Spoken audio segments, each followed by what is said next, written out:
Ingatkan bahwa IKAL SC adalah bagian dari organisasi IKAL yang dipimpin oleh Bapak Agung Gumelar, di mana khusus mengenai IKAL SC itu bergerak di bidang pengkajian, ya, pemikiran sebagai satu hal yang melengkapi kegiatan IKAL.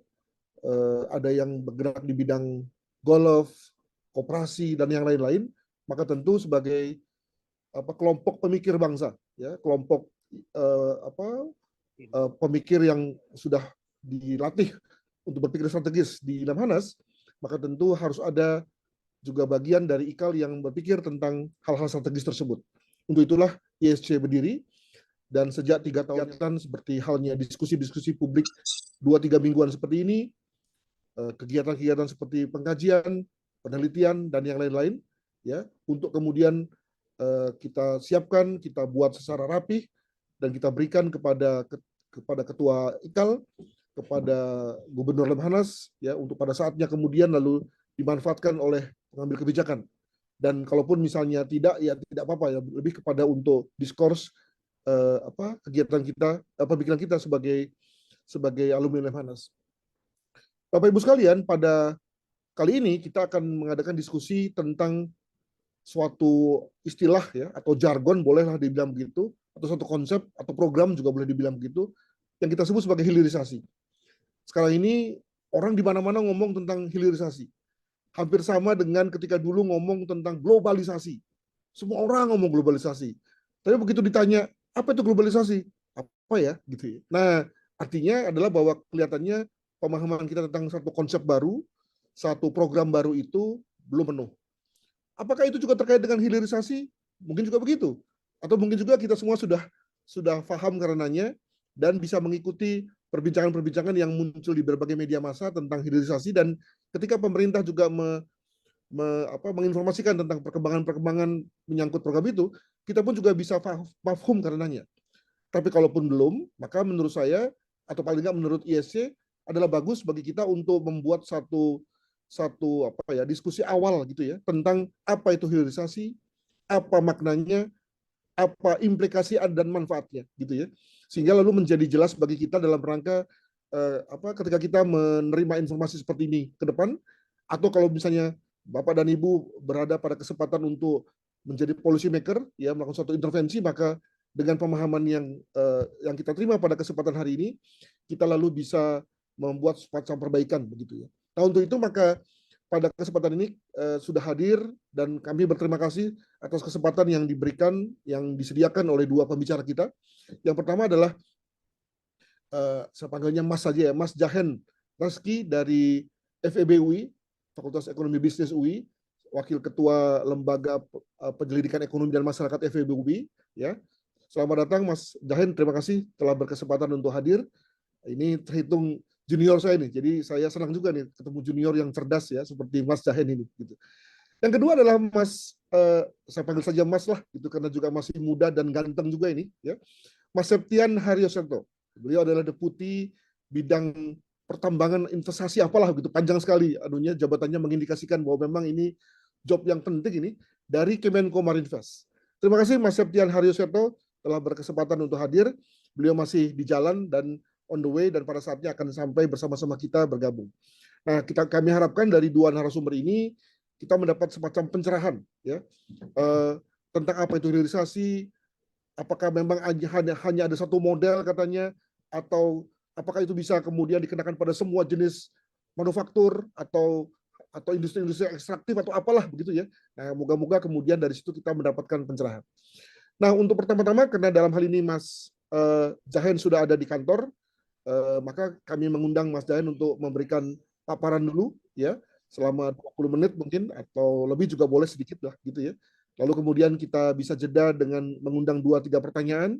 Lalu kemudian kita lanjutkan dengan Mas Haryoseto, mungkin untuk mungkin menambah, mengklarifikasi jika ada hal-hal yang mungkin kurang tepat ya dari apa yang dipaparkan oleh Mas Jahen. Jadi Mas Jahen mewakili akademisi di luar pemerintah, ya, tentu pasti ada pandangan-pandangan yang berbeda, bervariasi tentang apa itu hilirisasi, dan nanti kemudian diperkaya oleh Mas Septian sebagai, ya, semacam mewakili negara lah begitu, dari pihak yang sekarang sedang mendrive hilirisasi tersebut.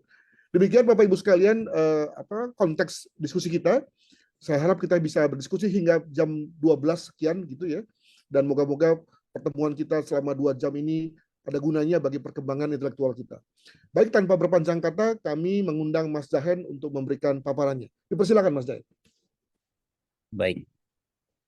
Oke. Baik Prof. Saya mendingan dari sini aja. Oke. Baik, makasih Prof. Adrianus buat kesempatannya. Assalamualaikum warahmatullahi wabarakatuh. Cukup ya. Oke, jadi pertama-tama terima kasih buat Bapak Ibu dari ISC IKAL ya yang telah mengundang kami di sini, mungkin memberikan beberapa pandangan dan juga beberapa perspektif bagi kebijakan hilirisasi yang kami rasa menjadi sangat penting gitu, karena seperti yang Bapak Ibu ketahui, hilirisasi mungkin menjadi agenda besar pemerintah sekarang dan juga harapannya pemerintah ke depan, sehingga kita juga mungkin perlu aware dengan apa sih itu hilirisasi seperti yang disampaikan oleh Prof. Adrianus tadi. Nah, izinkan saya untuk menyampaikan sedikit presentasi ya, mungkin sebagai pematik bagi diskusi kita ke depan ya terkait dengan hilirisasi di Indonesia. Apa sih sebenarnya dampaknya dan juga apa implikasinya. Nah, sebelum mulai saya perkenalan diri kembali, nama saya Jahen, Bapak Ibu semua. Saya dosen di FEB UI. Terus juga saya kebetulan sekarang peneliti di LPM FEB UI, Lembaga Penyelidikan Ekonomi Masyarakat yang berlokasi di Salemba gitu. Jadi ada dua kampus kan UI, satu di Salemba sama satu di Depok. Nah, ini Bapak Ibu semua presentasi yang pengen saya sampaikan pada dasarnya adalah bagian dari brief yang pernah kita tulis sebelumnya. Jadi beberapa bulan yang lalu ketika mungkin isu hilirisasi itu muncul, kami di LPM itu mencoba untuk membahas sebenarnya apa sih itu hilirisasi, terus juga kira-kira apa implikasi dan dampaknya ke depan. Karena memang ketika sebuah kebijakan itu dibuat, tentunya kita harus memikirkan apa sih pros and cons-nya, apa cost and benefit-nya, dan kira-kira tepat nggak kebijakan tersebut untuk menjawab kebutuhan yang ada di lapangan gitu. Nah, saya mungkin akan coba sharing beberapa poin pada hari ini. Ada 7, mungkin terlalu banyak, tapi saya akan coba skip beberapa yang nggak terlalu relevan. Pertama tentunya ketika kita bicara hilirisasi itu akan sangat related dengan kebijakan industri. Jadi industrial policy menjadi salah satu bagian yang tercakup ke dalamnya terkait dengan isu hilirisasi. Karena sejatinya ketika kita pengen maju menjadi negara yang berkembang dan ekonominya pesat, memang butuh perkembangan industri yang sangat besar gitu. Terus yang kedua, kenapa sih Indonesia butuh industrialisasi gitu? Apa sih yang menjadi masalah?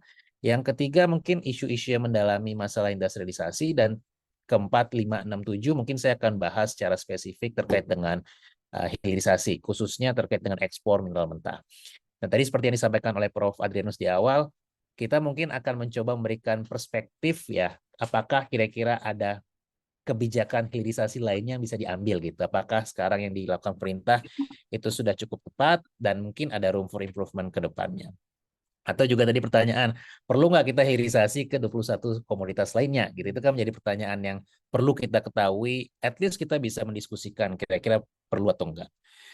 Nah, Bapak Ibu semua yang saya hormati, jadi sebenarnya sebelum saya membahas terkait dengan hilirisasi, mungkin saya pengen membawa Bapak Ibu semua ke teori dasarnya kali ya, teori dasar ataupun perkembangan pemikiran terkait dengan industrialisasi. Jadi kenapa industrialisasi itu penting? Karena kalau Bapak Ibu lihat di semua negara maju, ya kita bisa bayangkan Korea Selatan, Amerika Serikat, European Union, dan semua negara maju itu pasti punya satu industri yang pesat. Ya, Jepang otomotif, Korea juga smartphone dan sebagainya. Kalau di Amerika Serikat mungkin otomotif dan sebagainya. Australia juga punya perkembangan industri. Jadi semua negara maju atau Cina juga sekarang punya industri yang sangat pesat. Semuanya pasti punya industri yang berkembang brilian.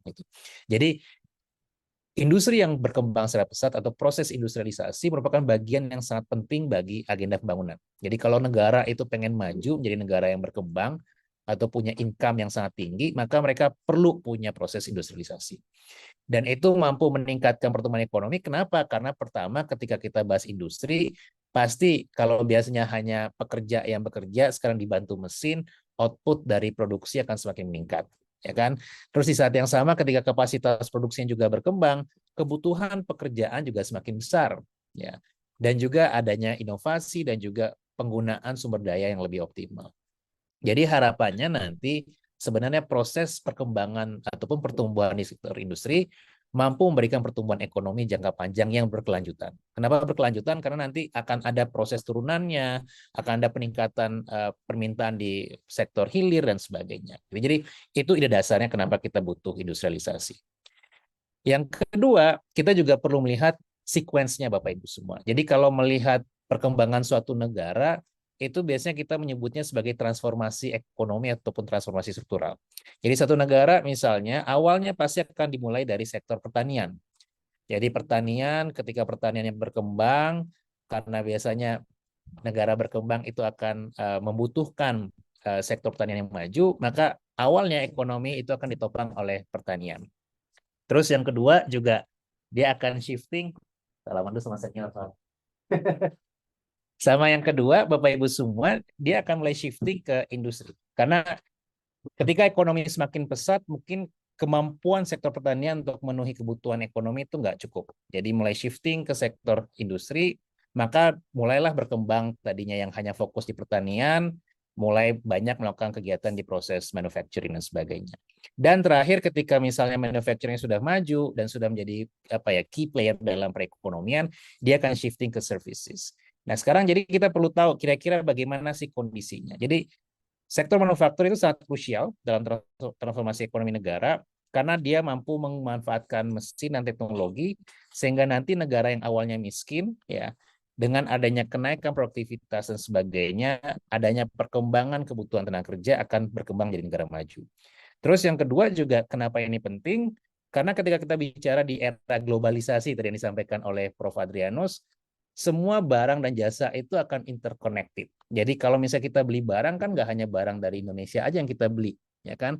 Sekarang kayaknya yang punya laptop di sini MacBook rata-rata atau HP, ya kan? Jadi kebutuhan kita juga nggak hanya bisa dipenuhi oleh produksi dalam negeri. Jadi kita juga akan membutuhkan barang-barang yang dihasilkan dari semakin terkoneksinya perekonomian dunia. Nah, pertanyaan berikutnya, kenapa sih kita butuh industrialisasi? Ini mungkin menjawab aspirasi negara kita ataupun aspirasi kita untuk jadi negara maju. Jadi kalau kita ingat mungkin Bappenas punya RPJPN ataupun pemerintah punya rencana ataupun asa bahwa pada tahun 2045, 100 tahun setelah kemerdekaan, kita akan menjadi negara dengan pendapatan tinggi. Ya. Dan seperti yang saya sampaikan di awal tadi, untuk bisa menjadi negara maju dan based on experience yang dimiliki oleh negara lainnya, kita butuh satu sektor industri yang berkembang. Jadi kita butuh kontribusi sektor manufacturing ataupun industri yang semakin tinggi bagi perekonomian. Nah, Bapak Ibu bisa lihat di sini, ini adalah trajectory dari perekonomian kita. Jadi ini adalah pertumbuhan ekonomi. Jadi kalau yang negatif di sini ini adalah tahun 98 Bapak Ibu semua karena adanya Asian Financial Crisis. Kita juga mengalami pertumbuhannya negatif di 2020 karena COVID ya. Jadi kalau yang namanya perekonomian itu ada siklus bisnis cycle, ada yang boom, ada yang bust dan sebagainya. Di saat yang sama kita melihat Bapak Ibu memang ekonomi kita, jadi income per kapita kita terus mengalami kenaikan. Ya. Jadi sebelumnya mungkin di tahun 70-an mungkin di atas berapa 10 dan sebagainya, sekarang kita udah sekitar 4.500-an. Jadi ada proses pertumbuhan ekonomi yang terjadi di Indonesia selama beberapa tahun terakhir. Cuma pertanyaan berikutnya adalah ini kan masih di middle income. Ya, kita masih di middle income sekarang. Sedangkan asanya adalah aspirasinya adalah kita pengen jadi negara yang berpendapatan tinggi di mana mungkin income-nya akan di atas 15.000 USD dan sebagainya. Nah, untuk bisa mencapai ke arah sana, salah satu faktor yang dibutuhkan adalah ekonominya harus tumbuh, Bapak Ibu semua. Jadi, kalau dihitung-hitung, misalnya tahun 2045 kita mencapai ekonomi di mana masyarakatnya punya penghasilan yang tinggi, maka dibutuhkan pertumbuhan ekonomi sebesar 6-7% tiap tahunnya. Kalau sekarang itu 5%, Bapak Ibu semua. 5% itu juga udah ngos-ngosan untuk bisa mendapatkan 5% tersebut. Sehingga kalau misalnya pengen mencapai titik tersebut, kita butuh pertumbuhan yang tinggi. Ya, kita butuh pertumbuhan ekonomi yang tinggi agar nanti kita nggak sampai tua sebelum kaya. Ya kan kita pengen 2045 nanti ketika Indonesia umurnya 100 tahun kita udah kaya gitu. Ya. Caranya gimana? 6-7% minimal untuk bisa mencapai ke arah sana. Nah, cuma masalahnya tadi seperti yang saya sampaikan, salah satu faktor penopang ekonomi tinggi adalah industri. Cuma kita melihat ada gejala deindustrialisasi. Apa itu deindustrialisasi? Di mana kontribusi dari sektor industri ataupun manufaktur mengalami penurunan. Jadi Bapak Ibu bisa lihat di sini dari tahun, ini mohon maaf, tahunnya 2011 di sini sampai 2022, Bapak Ibu bisa lihat bahwa memang kontribusi dari sektor manufacturing itu mengalami penurunan. Awalnya 23% terhadap PDB, terus menjadi 21%. Ya. Turun. Nah, harapannya kan naik nih. Nah, sekarang malah kita mengalami penurunan kontribusi dari sektor manufacturing terhadap PDB. Sama halnya terhadap employment, kan tadi harapannya semakin banyak manufacturing, dia kan akan bisa mengabsorb banyak pekerja. Ya. Industri pengolahan itu kalau Bapak Ibu ke industri tekstil dan sebagainya akan banyak pekerja yang akan membantu proses produksi. Harapannya akan banyak yang dipekerjakan, tapi realitanya menunjukkan bahwa jumlahnya tidak meningkat seperti yang kita harapkan. Jadi ada gejala yang disampaikan oleh Danny Rodrik, ekonom dari Harvard, yang bilang bahwa terjadinya deindustrialisasi itu ketika kontribusi sektor manufacturing ataupun sektor industri itu mengalami penurunan. Ya, ini disebabkan banyak hal. Ya, bisa jadi karena masalah produktivitas, bisa juga masalah sektor manufacturing yang mungkin menggunakan alat yang tidak baik, ataupun juga mungkin banyak perusahaan yang tidak berusaha untuk meningkatkan produktivitasnya. Dan kalau ini terus terjadi, trennya Bapak Ibu semua, kita akan mungkin sulit mencapai kondisi higher income country di 2045. Ya. Jadi ini simptom yang mungkin perlu dilihat. Yang kedua, kalau kita lihat dari kontribusinya, memang yang paling besar nih kontribusi dari industri by sektor terhadap total industri itu dari makanan minuman. Memang karena mungkin kita bisa menggunakan ataupun mengutilize sektor ini ke depan. Kita belajar misalnya di Korea Selatan kan sekarang restoran Korea di mana-mana Pak ya. Tapi kita jarang melihat restoran Indonesia dulu waktu kuliah di Inggris juga susah tuh nyari restoran Indonesia, ya kan?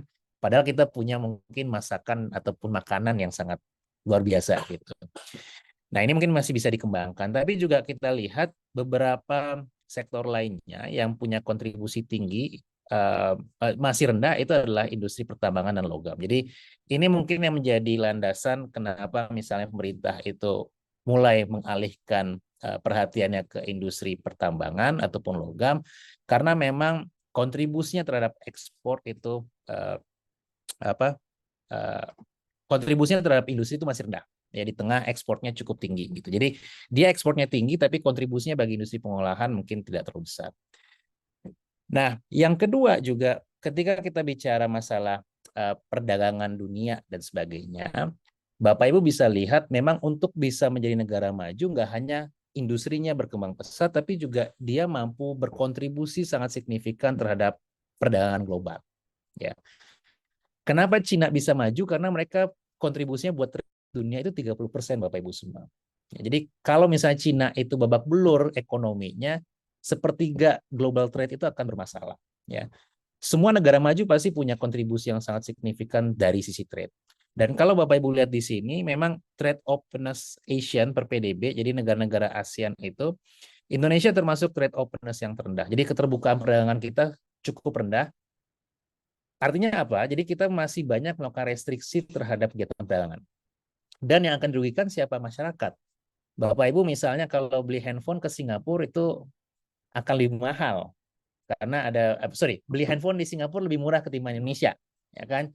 Sedangkan daya beli kita nggak setinggi orang Singapura. Ya, jadi masyarakat akhirnya dirugikan. Atau juga kasus yang terjadi belakangan ini.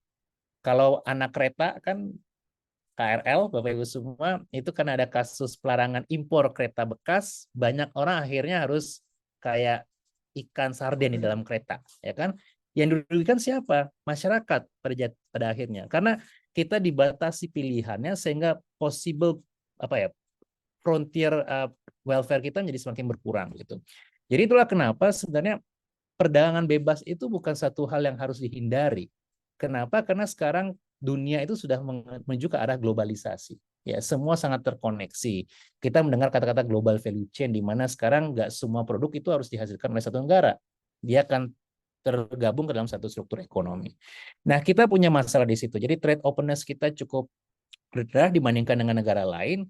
Itu mengindikasikan bahwa banyak restriksi yang dijalankan oleh negara. Yang kedua juga, saya paham kenapa pemerintah mungkin prefer untuk melakukan hilirisasi, karena kita melihat memang ekspor kita itu kebanyakan barang-barang mineral ataupun tambang. Jadi mungkin pertanyaannya ataupun keresahan pemerintah adalah, mungkin kalau kita olah di dalam negeri, barang yang dihasilkan akan semakin kompleks ya dan punya nilai tambah yang tinggi gitu. Ya, dan di sisi yang lain juga impor kita juga bahan-bahan yang setengah jadi ataupun jadi. Jadi ini mungkin menjadi salah satu alasan kenapa pemerintah akhirnya memilih apa ya, hilirisasi tambang dan sebagainya. Yang kedua yang jadi masalah adalah karena kita mengekspor barang sumber daya alam yang memang menjadi salah satu keunggulan komparatif kita, kita sangat sensitif dengan fluktuasi harga global. Ya. Jadi kalau Bapak Ibu lihat ketika 2020 sampai sekarang itu kan harga komoditasnya naik gila-gilaan. Tahun 2022 adalah tahun di mana pemerintah akhirnya mendapatkan tax ratio yang lebih dari 100%. Karena penerimaan pajak kita dari kenaikan harga komoditas meningkat. Tapi sekarang jadi masalah, karena sekarang komoditasnya turun lagi untuk beberapa komoditas ya, kecuali minyak. Dan itu berimplikasi terhadap neraca perdagangan kita. Jadi kita akan mengalami fluktuasi neraca perdagangan, jadi trade kita akan sangat fluktuatif. Implikasi nanti mungkin ke stabilitas ekonomi, ya nilai tukar juga akan sangat tergantung dari trade balance dan sebagainya. Dan ini mungkin bukanlah suatu hal yang kita bisa pertahankan, ya karena kita harapannya kan bisa menjaga agar ekonomi kita itu nggak vulnerable terhadap external shock gitu. Nah, kalau misalnya ekspor kita masih didominasi oleh sumber daya alam, mungkin kita akan sangat ekonomi kita akan mengikuti harga dunia nantinya. Kalau harganya lagi bagus ya ekonominya juga akan naik. Tapi kalau sebaliknya kita akan mengalami kesulitan. Nah, sehingga itulah alasan yang mungkin kita coba pahami kenapa akhirnya pemerintah berpikir bahwa oke, industrialisasi penting dan salah satu caranya adalah dengan hilirisasi tadi, ya. Nah, kenapa hilirisasi?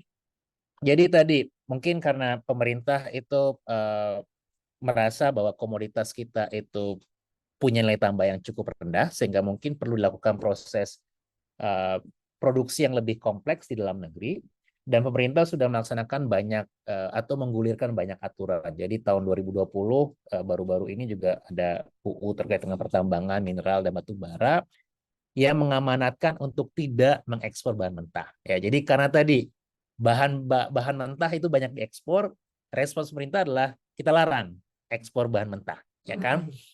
Walaupun sebenarnya di luar sana Bapak Ibu semua, nggak hanya pelarangan ekspor yang mungkin jadi salah satu tools untuk industrial policy. Jadi kalau kita baca kan Joe Biden itu punya Inflation Act ya, yang baru digulirkan tahun yang lalu kalau nggak salah. Itu dia bahas mulai dari inflasi, tapi juga bahas mengenai manufacturing di US. Jadi manufacturing di US agar tetap bisa tumbuh dan berkembang, itu diminta untuk menggunakan produk-produk hasil produksi negara US. Ya, jadi dia pengen industrinya maju, tapi dia nggak melarang untuk mengekspor. Ya, dia memberikan subsidi insentif bagi perusahaan untuk bisa meningkatkan kapasitas produksi. Ya, ada banyak hal lainnya. Jadi instead of banning export, kita juga punya misalnya memberikan subsidi, memberikan pendampingan dan sebagainya. Yang by the end of the day harapannya adalah perusahaan-perusahaan ini ataupun produk yang kita hasilkan bisa masuk ke pasar ekspor. Ya, itu harusnya goal akhirnya. Jadi proses hilirisasi ini nggak hanya membuat adanya value added dari hasil kegiatan ekonomi, tapi juga produk kita itu akan dibeli orang lain, dibeli negara luar nanti.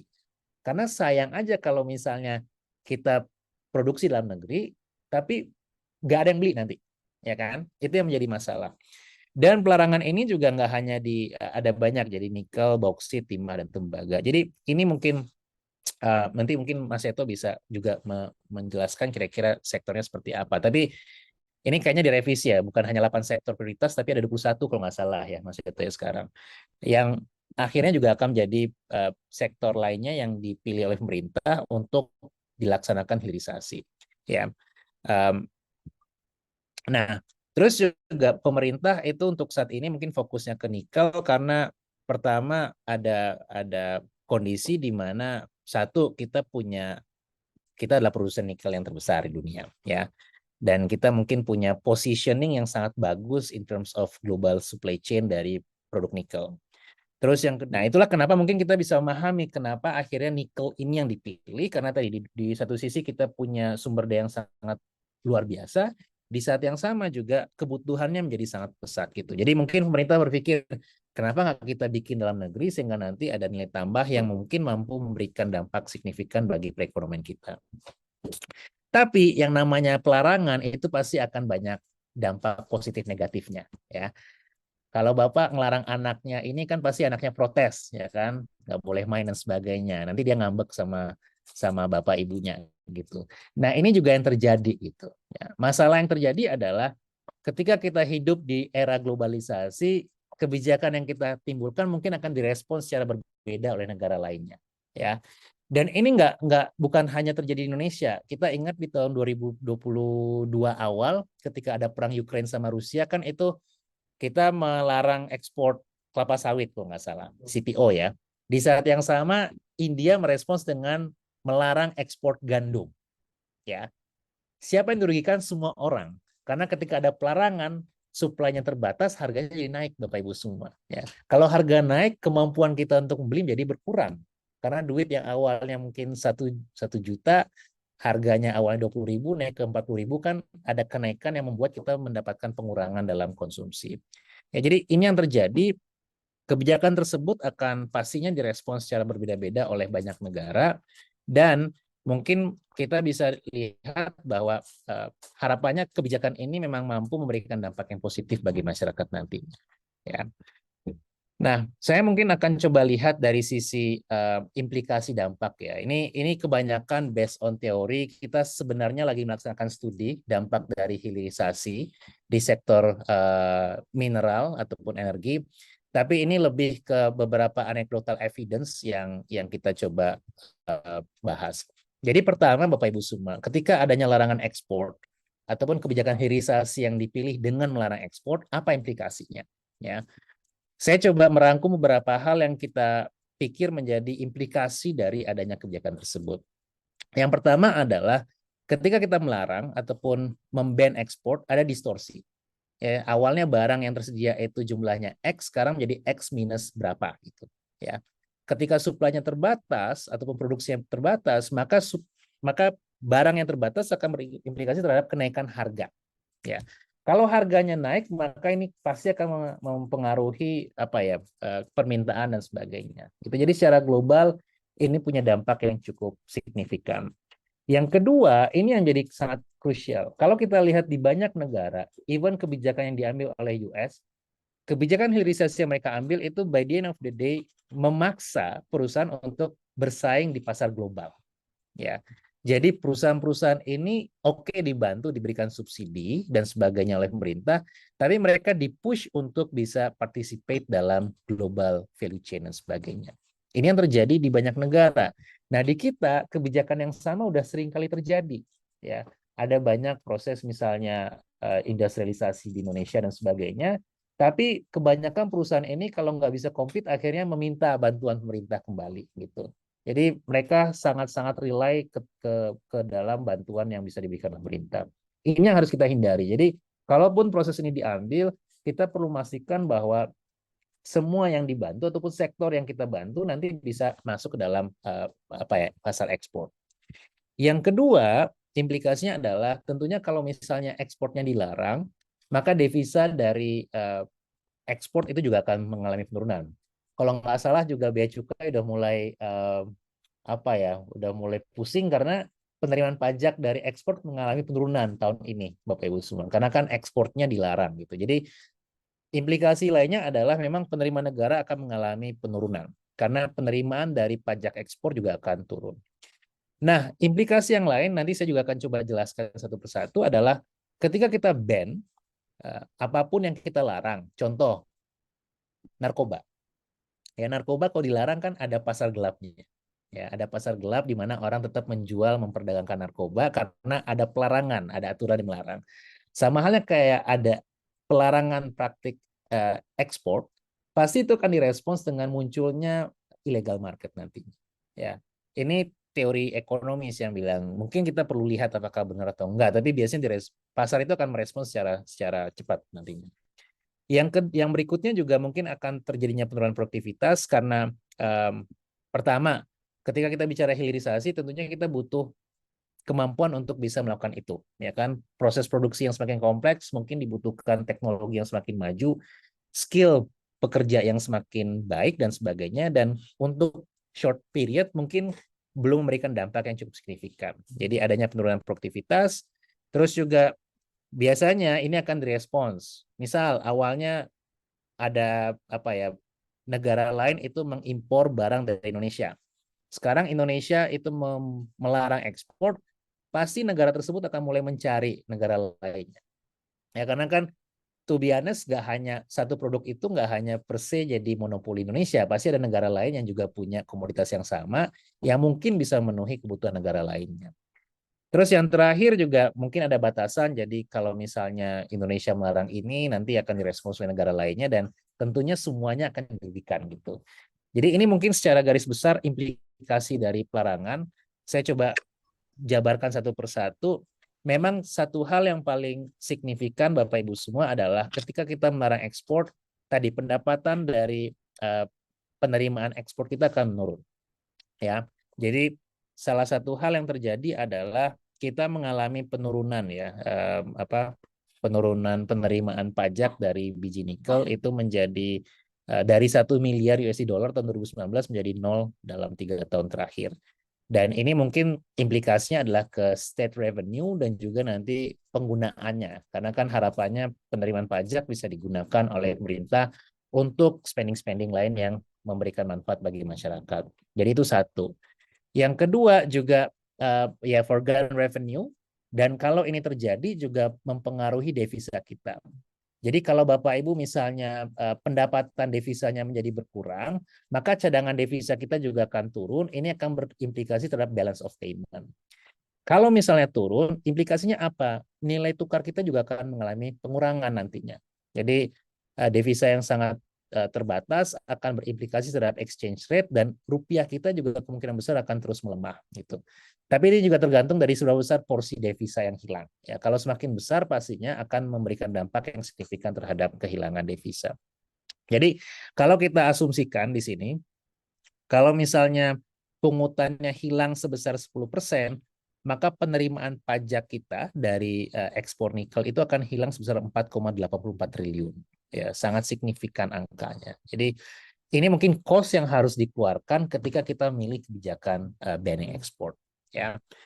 Terus juga yang kedua, respon pertambangan. Jadi saya rasa uh, ini juga yang menjadi krusial, kita melihat adanya kemungkinan peningkatan dari ekspor ilegal ya. Jadi lagi-lagi kalau kita melarang sesuatu pasti ada implikasinya. Nah, ini ada studi dari IDEAS yang menunjukkan memang ketika adanya proses pelarangan ekspor itu meningkatkan adanya kebijakan ilegal dalam bidang nikel. Ya, jadi memang ini sangat sangat tidak optimal ya, suboptimal, karena barang yang harusnya bisa dimanfaatkan untuk kegiatan dalam negeri ternyata diekspor, dan itu mungkin secara ilegal, proses pencatatannya juga nggak akan terlihat secara baik oleh pemerintah gitu. Dan ini juga ada studi KPK yang bilang bahwa adanya indikasi ekspor ilegal ke Cina sebesar 5,3 juta ton selama 2020-2022. Dan juga saya rasa isu lainnya adalah kita sangat pemerintah ataupun semua pemangku kebijakan selalu menggonggongkan global value chain, ya, partisipasi dalam rantai pasok global gitu. Tapi ketika kita membatasi diri, kita melarang ekspor, berarti kita menutup pintu untuk masuk ke sana. Gitu. Nah, ini yang mungkin yang kita perlu antisipasi, karena sekarang ada satu studi Bapak Ibu semua namanya geoeconomic fragmentation. Ini mungkin relevan buat Lemhanas nanti. Jadi sekarang ekonomi itu akan terpaku ke dalam blok-blok tertentu. Ya, jadi bloknya Cina, bloknya US, bloknya negara Uni Eropa dan sebagainya. Iya, semakin polarisasi, Prof. Jadi ini mungkin juga akan menjadi masalah karena kalau kita nanti menutup pintu keluar juga di luar sana udah semakin terfragmentasi kan. Jadi implikasinya adalah Indonesia mungkin akan semakin sulit nantinya untuk bisa participate dalam rantai pasok global gitu. Dan yang kedua adalah uh, people kan response to incentive ya. Jadi kalau mereka melihat oke Indonesia sulit nih kerjasama, mereka akan cari ke negara lain yang punya produk yang sama gitu. Karena again, oke nikel kita mungkin pemasok yang sangat signifikan, tapi untuk komoditas yang lain apakah hal yang sama terjadi?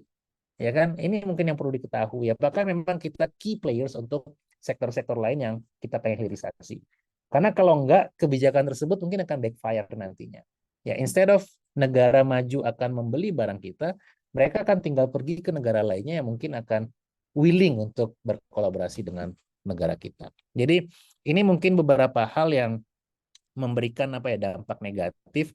Ini masih fokus ke nikel ataupun mineral mentah, tapi kalau kita lihat ke sektor-sektor lainnya, biasanya akan memberikan hasil yang sama. Tapi juga nggak bisa kita pungkiri, memang ada dampak dari proses ini, khususnya nikel ya. Jadi memang kalau kita lihat data dan sebagainya, ada penciptaan penambahan nilai tambah. Ya, karena itu kan ide dasar dari hilirisasi. Kita pengen adanya proses penambahan value added dari kegiatan produksi. Ya, walaupun secara substansial kita belum bisa lihat apakah ini sudah mencapai nilai optimal atau belum gitu. Jadi adanya peningkatan value added, terus juga kinerja ekspor untuk produk hilir, ya. Terus juga memang kita melihat adanya kenaikan realisasi investasi melalui pertambangan ataupun pembangunan smelter. Harapannya sih terlihat memang adanya kenaikan penciptaan lapangan kerja dan juga mudah-mudahan nanti akan munculnya apa ya pertumbuhan ekonomi di daerah gitu. Jadi akan banyak munculnya area-area ekonomi baru yang mampu meningkatkan kapasitas ataupun kesejahteraan masyarakat dan terakhir harapannya nanti bisa meningkatkan penerimaan negara. Jadi kalau Bapak Ibu kita bisa lihat memang dari segi dampak ekonomi kita tahun 2019 di LPM pernah menghitung ya dampak dari adanya proses apa ya hilirisasi terhadap beberapa sektor turunannya. Memang kita bikin beberapa skenario gitu. Dan dari skenario yang kita bangun memang ada dampak yang cukup positif dari adanya apa proses hilirisasi.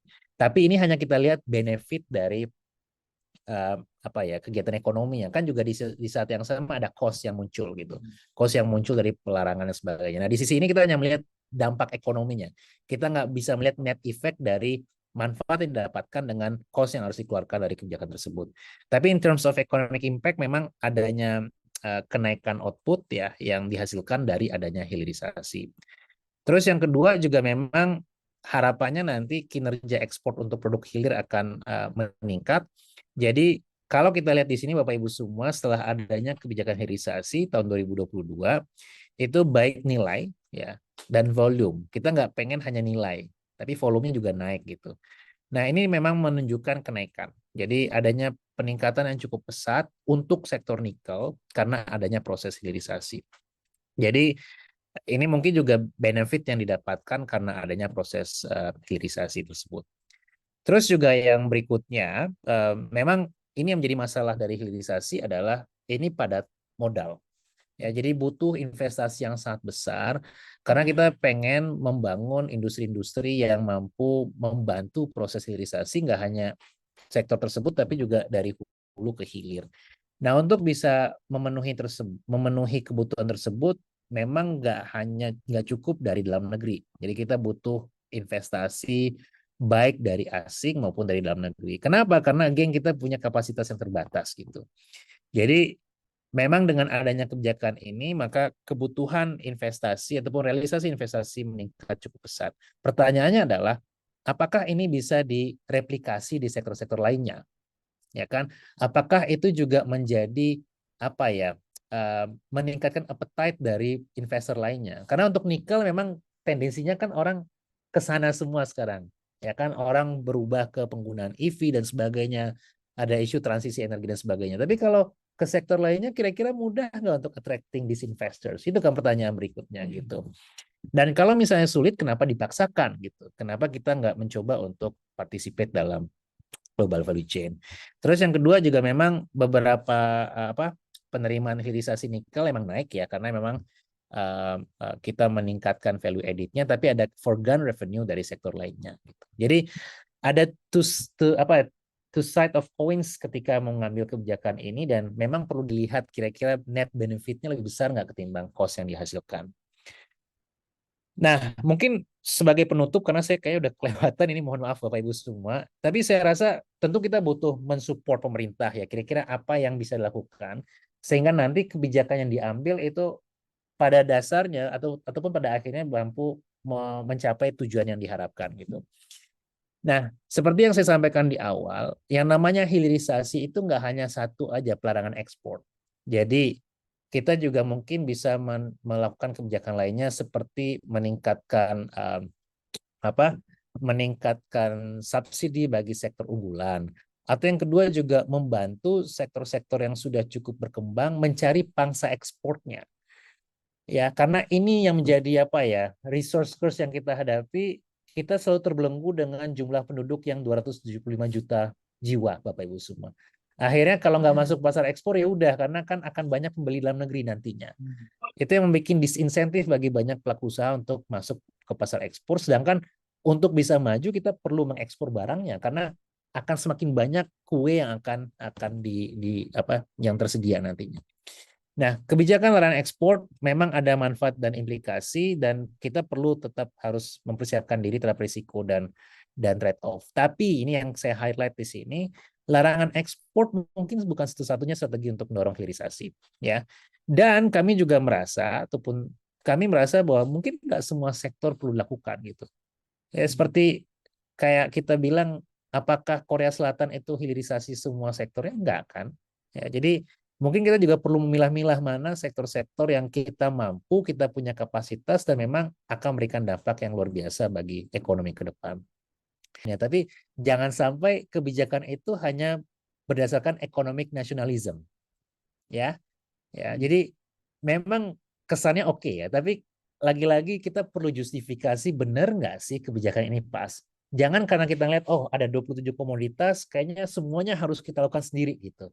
Pertanyaannya, kita punya kapasitas nggak? Gitu.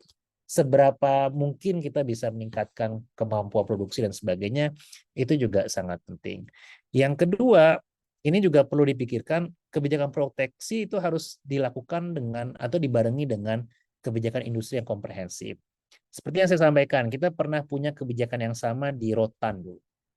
Kayu. Jadi pemerintah bikin pelarangan ekspor rotan kayu 2000-an awal gitu, Prof. Ya. Jadi kan dilarang tuh ekspor, nggak boleh, tapi kan negara lain akhirnya menggunakan produk lainnya gitu untuk memenuhi produksi gitu. Dan satu hal yang perlu kita garis bawahi, government itu bad at picking winners. Ya. Jadi government itu biasanya sering salah dalam memilih mana sektor-sektor yang mampu memberikan dampak luar biasa. Tapi losers are good at picking government. Jadi biasanya mereka akan sangat dengan pemerintah gitu. Nah, ini juga yang perlu digarisbawahi, jangan sampai kebijakannya itu akan picking wrong people gitu. Ya, jadi strateginya adalah mungkin kita perlu lihat ya, yang namanya national itu kan nggak banyak ya. Kalau yang namanya juara kan cuma ada 1, 2, 3 gitu. Jadi mungkin kita perlu fokus ke sektor-sektor yang bisa menjadi benar-benar national champions, dan yang bagian lainnya mungkin kita fokus ke bagian-bagian yang bisa participate dalam global supply chain nantinya. Terus yang kedua, ketika kita bicara hilirisasi, tentunya kebutuhan SDM dan teknologi akan semakin meningkat. Kalau sekarang mungkin nanti Mas Seto bisa correct me, kebanyakan teknologi EV dari Cina, ya kan? Kita mungkin butuh waktu untuk bisa menghasilkan ataupun bisa menggunakan teknologi yang kita bisa produksi sendiri.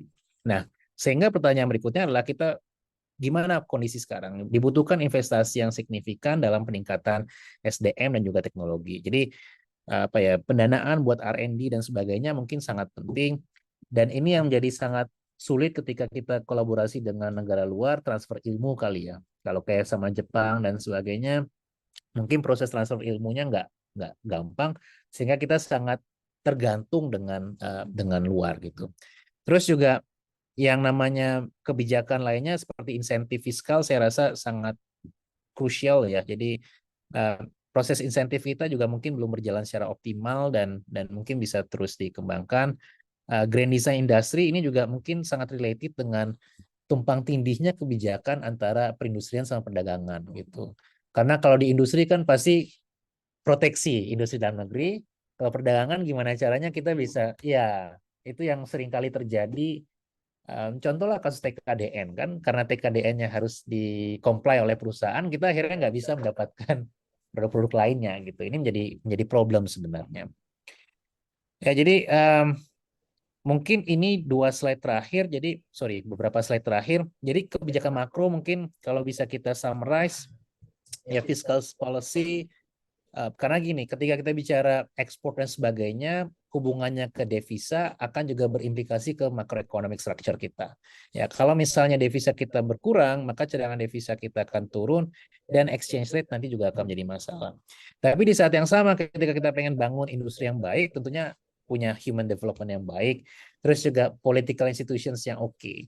Saya nggak tahu apakah nanti setelah adanya pergantian presiden, the next administration bisa memberikan assurance yang sama nggak bahwa ini yang akan kita lakukan gitu. Karena kalau nggak kan akhirnya industri juga bingung sebenarnya apa yang kita perlu lakukan. Kalau nggak salah saya pernah diskusi sama asosiasi pengusaha, mereka tuh sebenarnya nggak tahu 3 bulan ke depan tuh pemerintah pengen ngapain gitu. Akhirnya selalu wait and see kira-kira apa yang harus kita lakukan.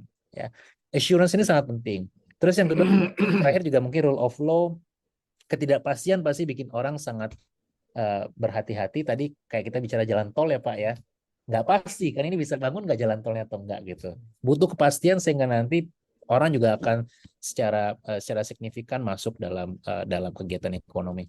Dan yang terakhir mungkin saya rasa tetap kualitas iklim bisnis usaha perlu ya. Jadi kita perlu encourage membangun bisnis climate yang sangat baik. Memang ide dasarnya adalah industri itu perlu ya, tapi mungkin caranya nggak hanya dengan pelarangan ekspor. Jadi memberikan insentif, terus juga memberikan membuat satu kawasan ekonomi yang baik. Karena ketika kita bicara hilirisasi kan yang dibangun tuh sistemnya kan, ekosistemnya. Jadi nggak hanya terpisah scattered antara berbagai sektor, tapi bangunlah satu ekosistem yang baik sehingga harapannya nanti kita bisa membangun satu kegiatan ekonomi yang sangat koheren antara sektor hulu dan hilirnya. Terus juga saya rasa kita juga perlu memikirkan nanti dari sisi perusahaan ya. Jadi terus yang terakhir juga dari segi business environment mungkin kira-kira membantu juga dari sisi perusahaan bagaimana mengatur strategi agar nanti dalam 2-3 tahun ini loh yang harus dicapai. Kalau enggak ya pemerintah nggak akan bantu lagi. Ya proses ini kan evaluasi ini yang kayaknya belum banyak terjadi sebelumnya gitu. Kita bantu satu sektor, tapi akhirnya sektor tersebut keenakan gitu. Karena akan selalu disuapi oleh pemerintah, terus nggak kelihatan kapan mereka akan berhenti dibantu. Karena once mereka berhenti dibantu, mereka akan minta lagi bantuan dari pemerintah gitu loh. Ini yang sering terjadi. Terus juga kita perlu meningkatkan proses koherensi antara kebijakan perdagangan sama industri sehingga nanti nggak adanya counterproductive policy yang terjadi gitu. Sama yang terakhir bottom line yang saya pengen sampaikan tadi, sorry Prof ya. Bottom line-nya adalah hilirisasi mungkin idenya oke. Ya, kita pengen bangun industri yang maju dan pesat, tapi mungkin caranya bisa banyak gitu. Sama yang kedua juga saya masih agak sanksi dengan kita harus melakukan hilirisasi di semua komoditas gitu. Jadi ini mungkin kita perlu dengarkan dari Mas Seto nanti apa justifikasinya dan sebagainya, karena kalau kita nggak mampu ya bisa jadi apa yang kita lakukan nggak akan memberikan dampak bagi perekonomian. Mohon maaf karena terlalu lama bicaranya, tapi karena pengen diskusi aja. Jadi terima kasih Bapak Ibu semua. Nanti kita bisa diskusi setelah ini. Thank you. Assalamualaikum warahmatullahi wabarakatuh. Waalaikumsalam. Mari kita berikan tepuk tangan dulu kepada Mas Daen. Ya, jadi merasa kuliah ya, Pak Boto ya, teman-teman sekalian ya. Karena saya bukan ekonom, jadi merasa kuliah. Ya, ada ya dari segi saya sebagai awam, maka ada beberapa kata kunci. Pertama, adanya foregone revenue yang hilang. Yang kedua, kelihatannya kok hilirisasi itu kok kemudian lalu dianalogikan dengan ekspor banning kan gitu ya. Padahal sebetulnya ada yang lain, tapi kenapa itu yang mencuat? Dan yang ketiga, sebetulnya ada banyak strategi lain. Demikian beberapa hal yang menjadi key point dari Mas Zain. Nah, kita pindah kepada narasumber yang kedua. yakni Mas Septian Harisoto, Deputi Bidang Koordinasi Investasi dan Pertambangan dari Kemenko Marinvest. Mas Septian juga dari FEUI di rupanya ini. Jadi geng Depok juga nih, termasuk saya juga nih, geng Depok. Oh, termasuk juga Pak Bekto ya, geng UI juga nih. Oh, nah ini juga geng UI juga nih. Ya, Pak. Tadi dong. Ya. Nah, dipersilakan kepada Mas Seto untuk memberikan apa namanya klarifikasi, bukan klarifikasi ya, lebih kepada penjelasan tentang apa yang menjadi isu kita kali ini. Dipersilakan.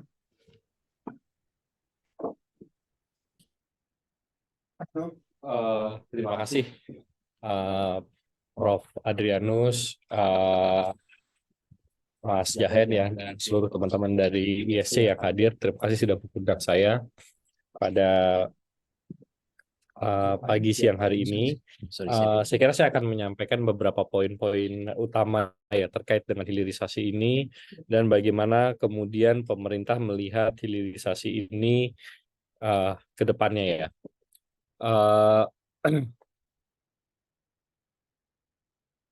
Ya, saya izin screen share ya. Ini saya mohon maaf, Prof, ini paparan saya bahasa Inggris karena ini sebenarnya kemarin saya diundang oleh Asosiasi Nikel Filipina ya, untuk memaparkan bagaimana sih ya kenapa hilirisasi di Indonesia terkait dengan nikel ini bisa sukses gitu ya.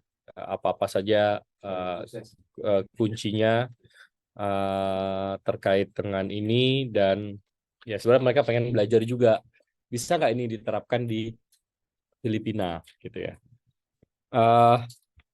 Jadi kalau kita lihat negara-negara lain ngelihat kita seperti itu gitu. Dia sebenarnya pengen belajar waktu kami ke Afrika kita sharing pengalaman ini mereka juga lihat ya gimana kita bisa juga kayak gitu gitu. Karena ada satu negara ya mereka juga heran kok Indonesia bisa nge-ban nikel ore gitu. Karena waktu dulu mereka mau merdeka, mereka ada perjanjian rupanya. Nggak boleh melakukan ini gitu. Nah, jadi kita juga kaget kok sampai segitunya gitu ya. Nah, mungkin ini nanti kita akan bahas, tapi yang saya ingin tunjukkan di sini sebenarnya ini satu slide yang menarik karena ini men-summary sebenarnya apa yang kita miliki ya. Jadi kalau kita lihat kita itu cukup sebenarnya dengan kekayaan alam yang kita miliki, SDM itu kita potensinya untuk menjadi negara maju itu cukup besar. Jadi kalau kita lihat populasi kita itu 281,6 juta, mungkin sekarang juga 282 juta, sekitar 70, 80, 90 juta itu adalah middle class ya. Ini sangat penting. Terus dari segi strategis untuk pelayaran kita juga memiliki posisi yang sangat baik. Tapi yang saya kira juga cukup menonjol dan mungkin banyak orang belum tahu ya, kita ini kaya terhadap mineral yang dibutuhkan untuk transisi energi ya. Jadi seperti nikel ini kita cadangannya nomor 1 di dunia, timah ini nomor 2 gitu ya, bauksit ini nomor 6, koper ini nomor 7 gitu ya. Jadi besar.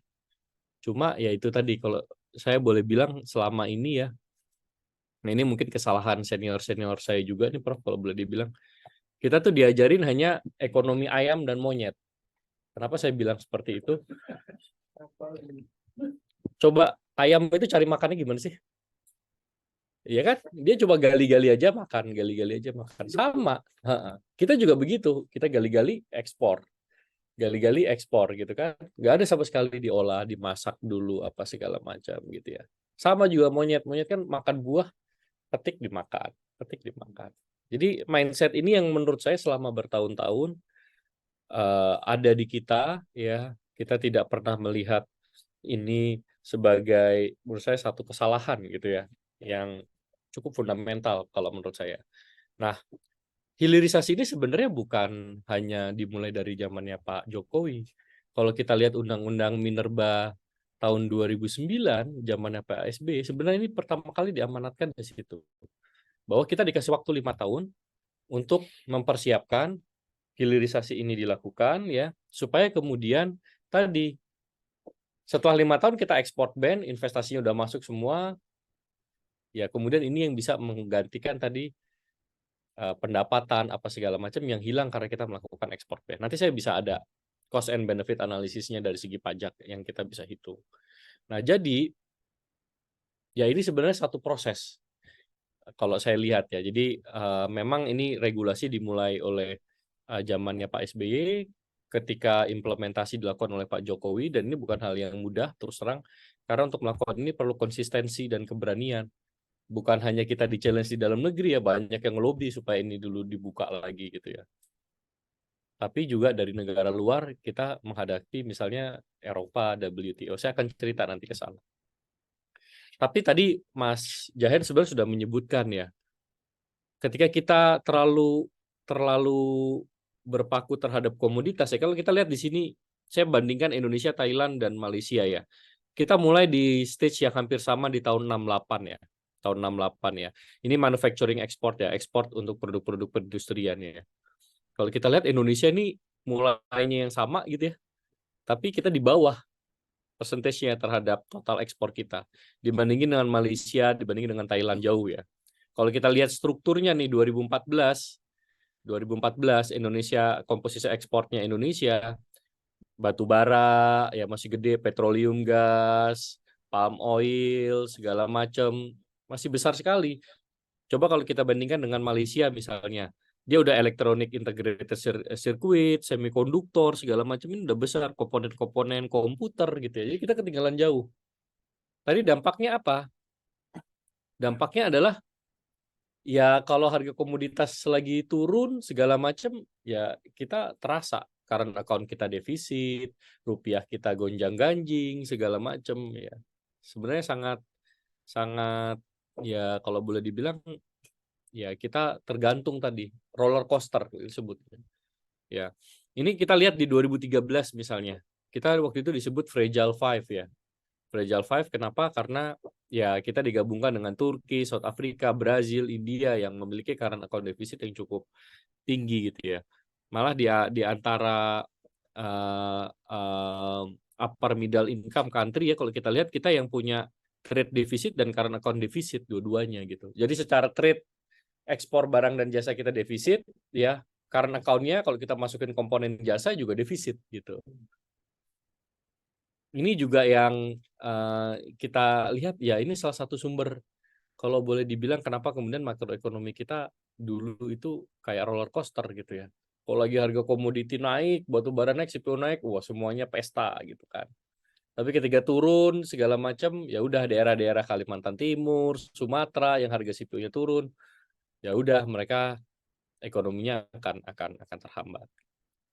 Nah, apa sekarang sih yang kita lakukan? Sebenarnya kita melakukan transformasi ekonomi yang kita lakukan sekarang. Jadi kita merubah tadi kekayaan alam kita yang tadinya kita ekspor bahan mentah menjadi satu yang bernilai tambah tinggi gitu. Ini ya kalau saya kasih contoh ya, ini biji nikel nih. Biji nikel ini bentuknya begini nih, Prof. Dalam 1 ton seperti ini ya, itu cuma ada 1,7% isinya nikel. Iya. Jadi 98,3% itu isinya tanah dan air.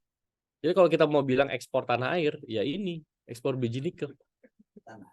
Iya, karena isinya seperti itu. Dan kalau kita dari ini dari sisi ini, tapi kalau kita lihat ngomong dari sisi ekonomi ya, kalau kita ekspor ini, Prof, biji nikel ini kita ekspor, kita tuh ngangkutnya tanah dan air.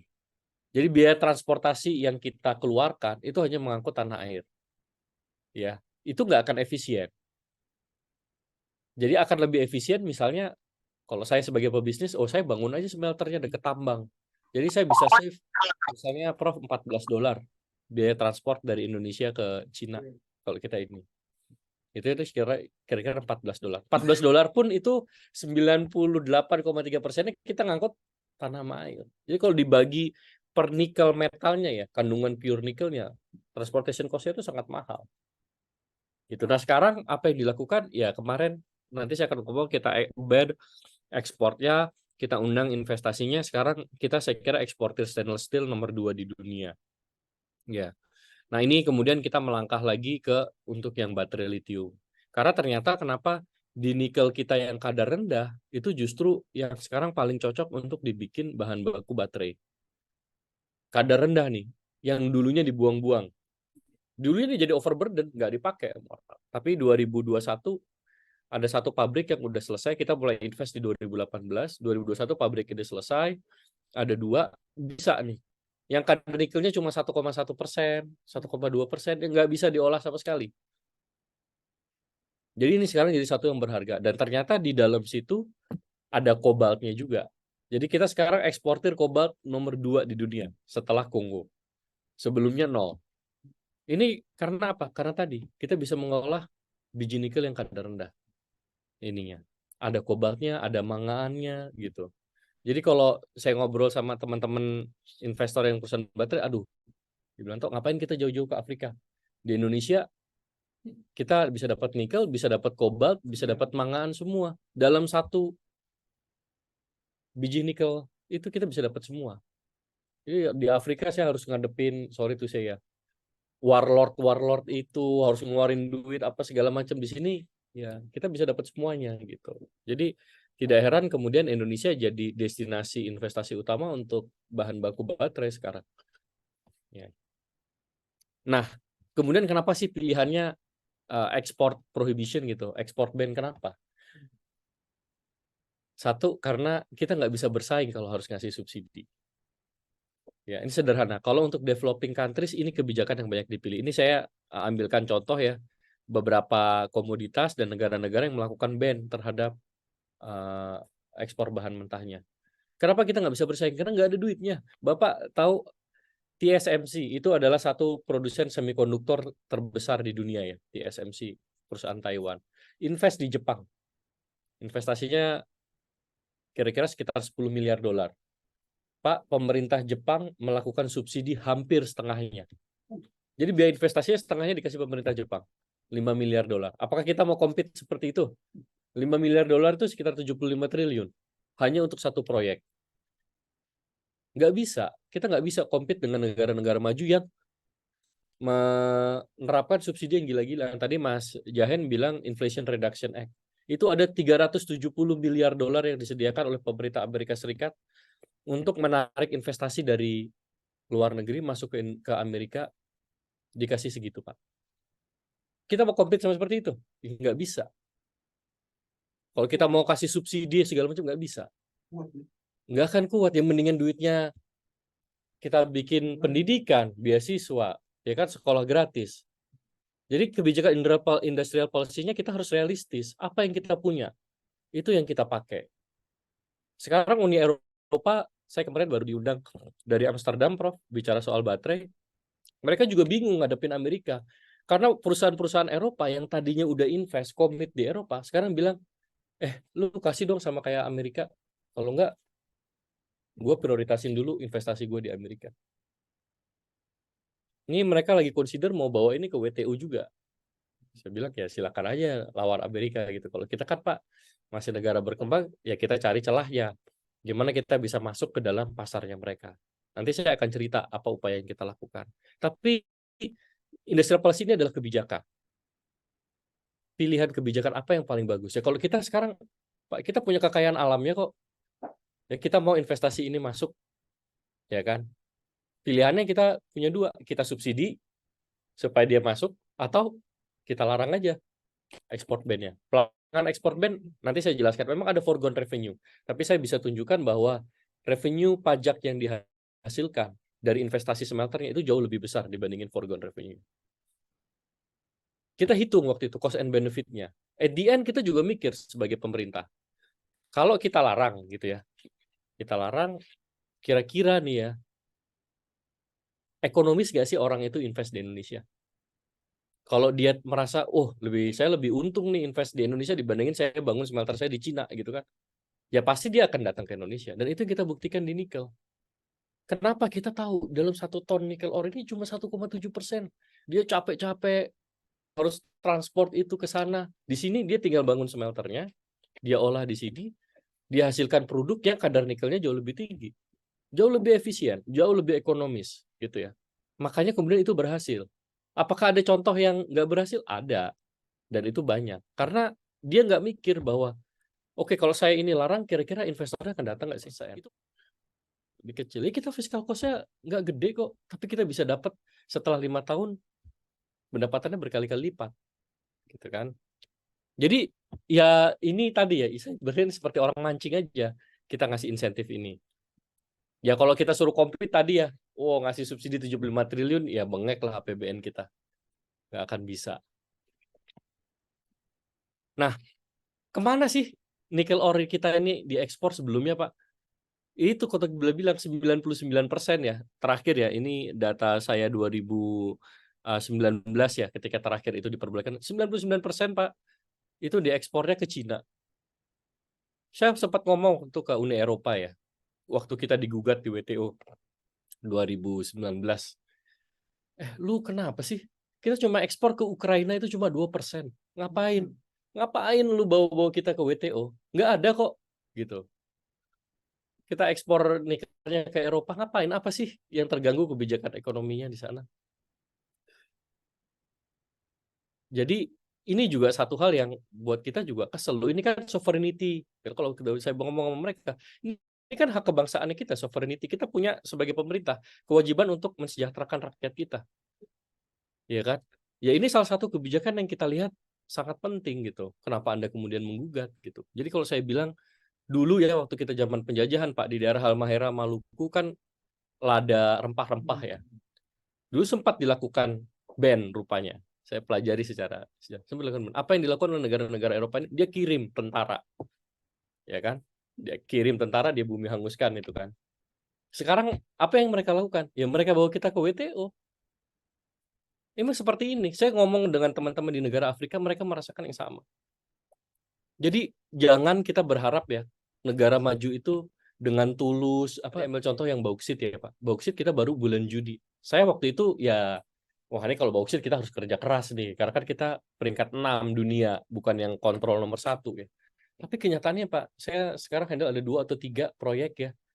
Mungkin totalnya sekitar 6-7 miliar dolar yang akan invest di sini. Mau juga mereka. Mau. Mereka ngeliat, oh Indonesia berhasil di nikel segala macam. Jadi mereka comfortable gitu. Kita lagi bikin satu aluminium smelter di Kalimantan Utara, 2,3 miliar dolar Pak investasinya.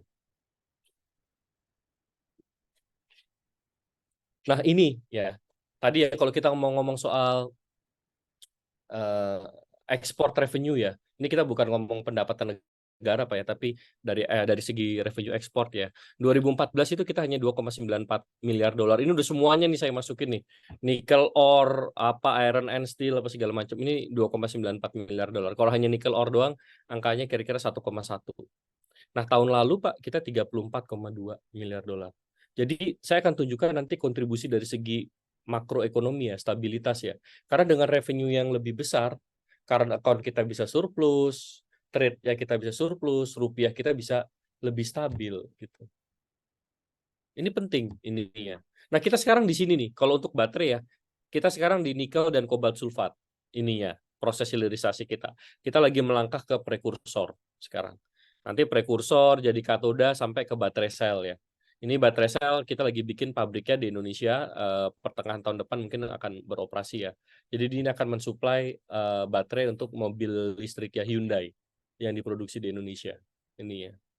Kita cukup keren kalau saya bandingin dengan Australia, ini bukan saya sombong lah. Australia itu sampai bilang, waduh kita ketinggalan jauh ya sama Indonesia.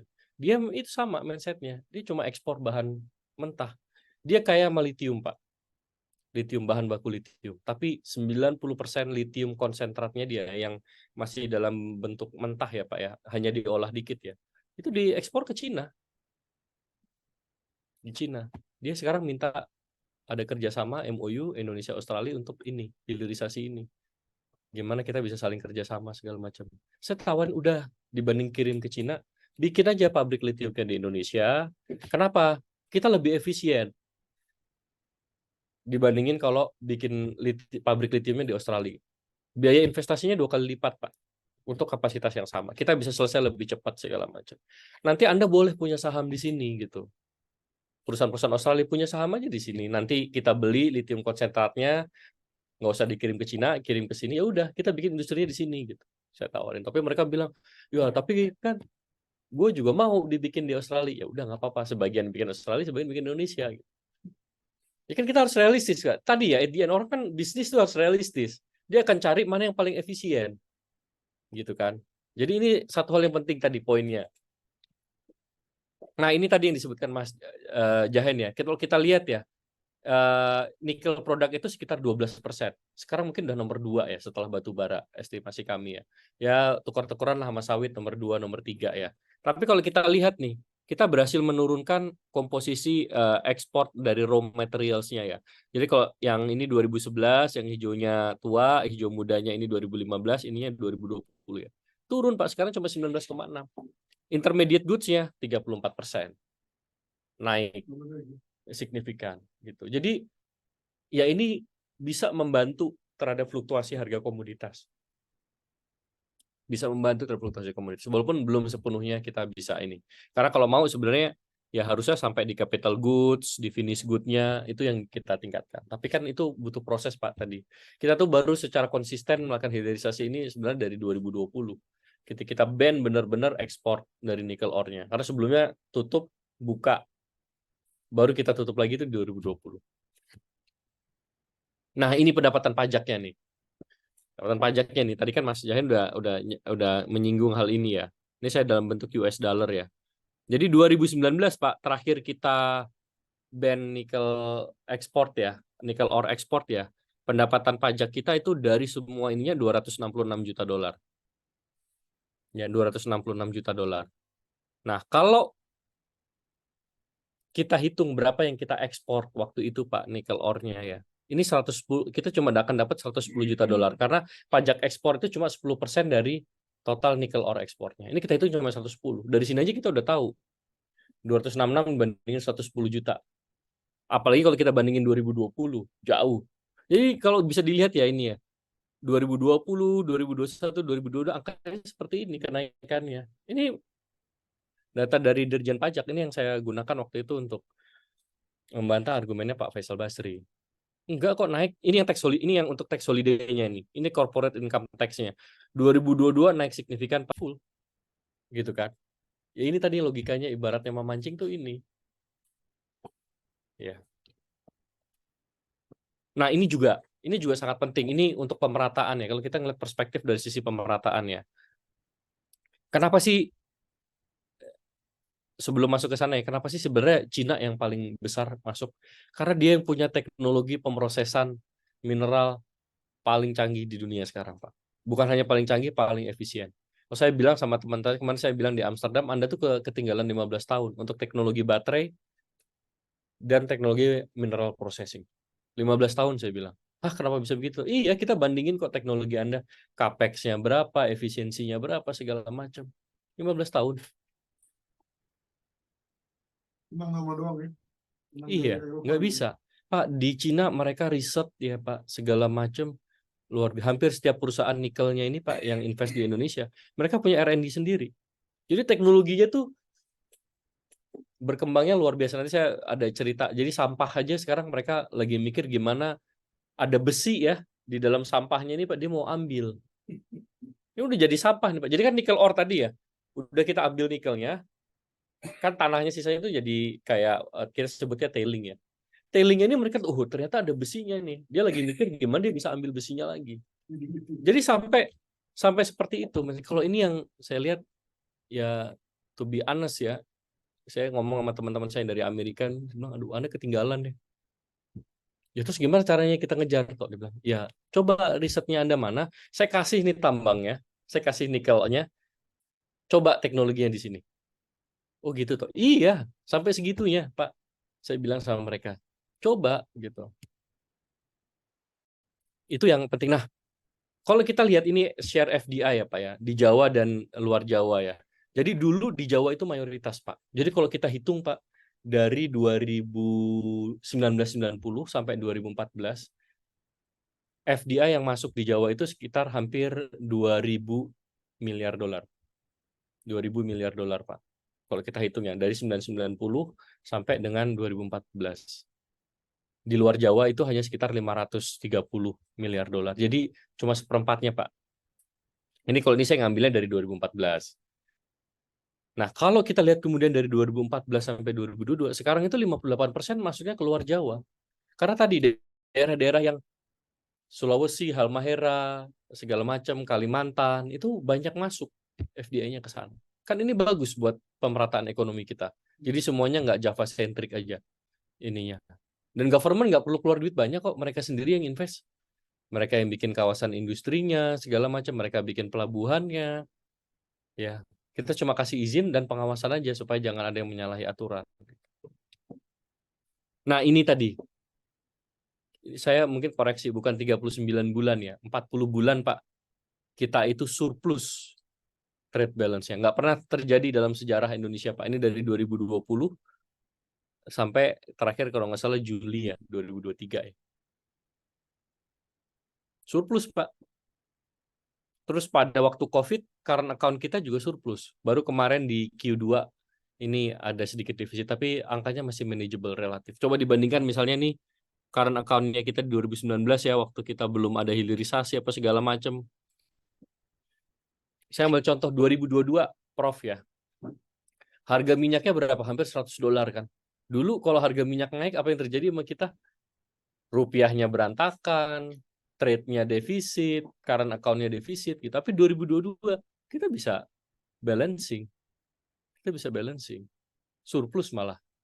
Jadi waktu kita mencabut subsidi, segala macam ngurangin subsidi, inflasinya naiknya sebentar aja Pak.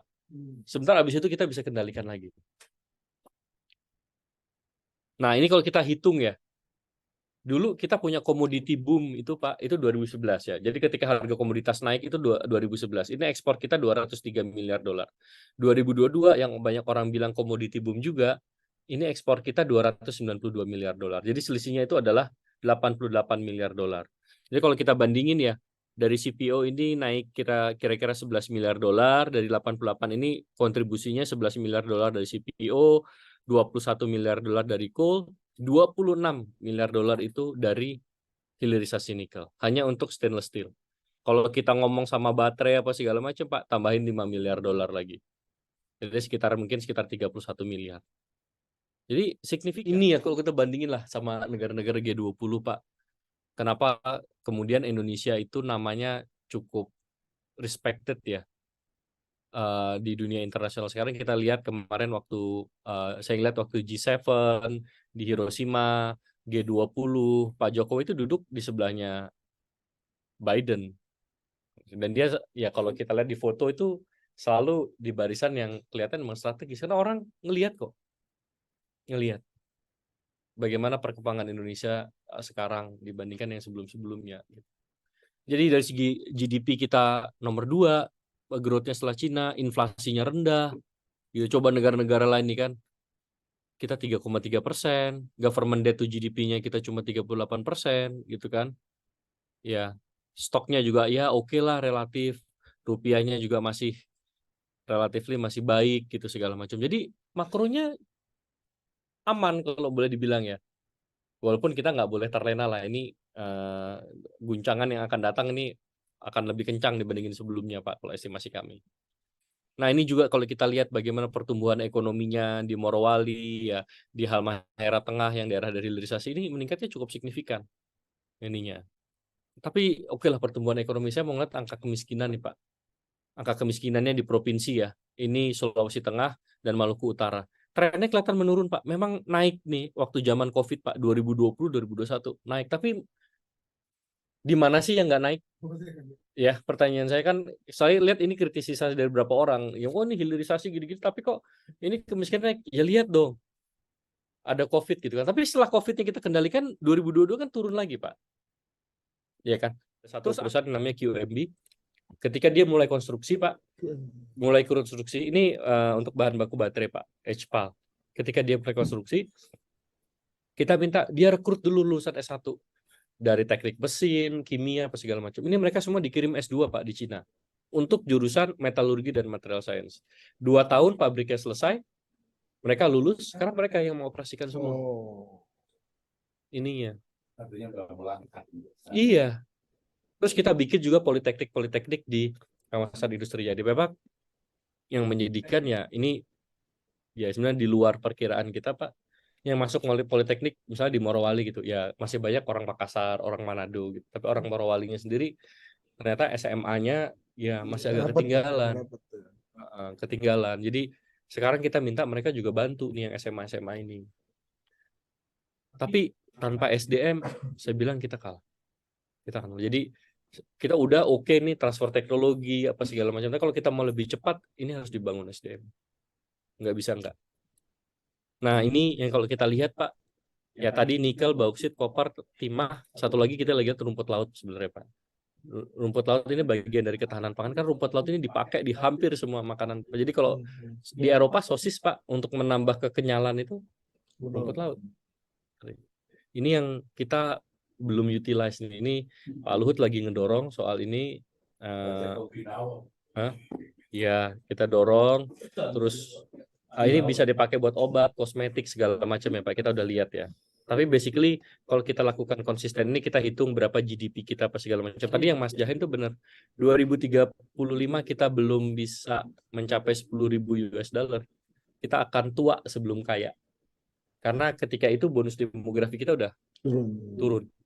Ya bonus demografi usaha non produktifnya udah jauh lebih tinggi dibandingin sebelumnya. Jadi timetable kita misalnya kalau kita mendorong ini ya lolos dari middle income trap sampai dengan 2030 itu harus sudah bisa. Ya dari saya mungkin itu Pak. Prof, mungkin kalau ada pertanyaan-pertanyaan saya bisa menjawab. Ya demikian, terima kasih. Terima kasih Mas Seto. Mari kita memberikan aplaus dulu. Mantap ini. Mas Jahin mengingatkan, Mas Seto mengkonfirmasi gitu ya. Tapi kalau misalnya sebelum kita lepas ke floor, ada nggak beberapa hal yang mungkin bisa dicatat sebagai highlight Mas Jahin? Ya, mungkin satu hal dari saya Pak ya. Jadinya udah. Prof ya, tadi ini senior, jadi saya nggak boleh aneh-aneh komentarnya. Tapi satu hal tadi yang banyak disampaikan tuh nikel. Which is tadi yang saya sampaikan di awal ya, kita mungkin big player karena kita punya supply yang cukup besar. Sama yang kedua juga orang semua transforming their behavior or need ke ini kan untuk stainless steel, untuk EV dan sebagainya. Sehingga ada faktor eksternal yang juga membuat kita mendapatkan windfall di situ. Tapi kan pertanyaannya adalah sekarang semua pengen dilakukan hal yang sama gitu. Nah, tadi Mas Seto bilang ini aja masih di 2 tahap awal kan? Masih di proses awal yang 2 dari panjang tadi gitu. Kalau kita melakukan hal yang sama ke sektor-sektor yang lainnya, pertanyaannya berapa lama kita harus menunggu? Ya. Yang kedua, berapa kebutuhannya dan sebagainya kan. Tapi saya juga sepakat bahwa memang investasi juga butuh besar gitu. Jadi itu mungkin pertanyaan saya yang sampai sekarang belum ada jawabannya tuh. Kenapa tiba-tiba harus 21 komoditas ya Mas Seto ya? Yang perlu dihilirisasi gitu loh. Bapak Ibu semua. Sama yang kedua mungkin tadi emang ada perubahan cadangan devisa dan sebagainya, tapi that's not mainly due to nickel. Karena di saat yang sama ada kenaikan harga komoditas gitu. Jadi kalau kita klaim bahwa ini dampak dari nikel terhadap performa ekspor kita, saya rasa juga agak sedikit overclaim di situ. Karena ya nggak bisa kita pungkiri karena adanya perang Ukraina Rusia, harga komoditas naik gila-gilaan waktu itu kan. Harga minyak naik, harga batu bara naik, juga CPO naik, dan kita kan eksportir 3 komoditas ini. Itulah yang membuat komoditas kita cukup baik. Sama yang terakhir mungkin ada clue nggak nih Mas Seto berapa lama nih proses dari ujung sana nikel yang baru kita lalui sampai ke terakhir recycling tadi kan? 2 tahun tadi katanya. 2 tahun ya? 2 tahun. Sampai recycling? Recycling udah jadi sih. Oke. Saya kira kita udah ada 1 di Morowali. Kita lagi bikin 1. Mungkin lebih ke pertanyaan kali ya, karena kan tadi Mas Seto kan bilang kalau nikel kita pemain utama, bauksit nomor 2 ya, atau 7? Nomor 6. Tapi untuk yang lain-lain kan kita mungkin nggak punya comparative advantage lebih tinggi gitu. Jadi kira-kira apa sih strategi pemerintah dalam memastikan bahwa proses hilirisasi di komoditas lainnya juga bisa berjalan dengan baik? Itu kan yang kita masih bertanya kan, Prof. Kira-kira apa sih yang bisa dilakukan? Jangan one fits for all gitu ya. Yes, exactly. Itu sih. Ya. Iya. Kalau dari saya sih pertama mungkin saya jawab ya soal tadi ya kontribusi ekspor ya. Tadi saya sudah jelasin sih. Kalau kita breakdown ini kan 2022 dibandingin dengan 2011 ya. Kita ada kenaikan ekspornya sekitar 88 miliar dolar. Atau lihat kontribusinya CPO itu cuma 11 miliar dolar.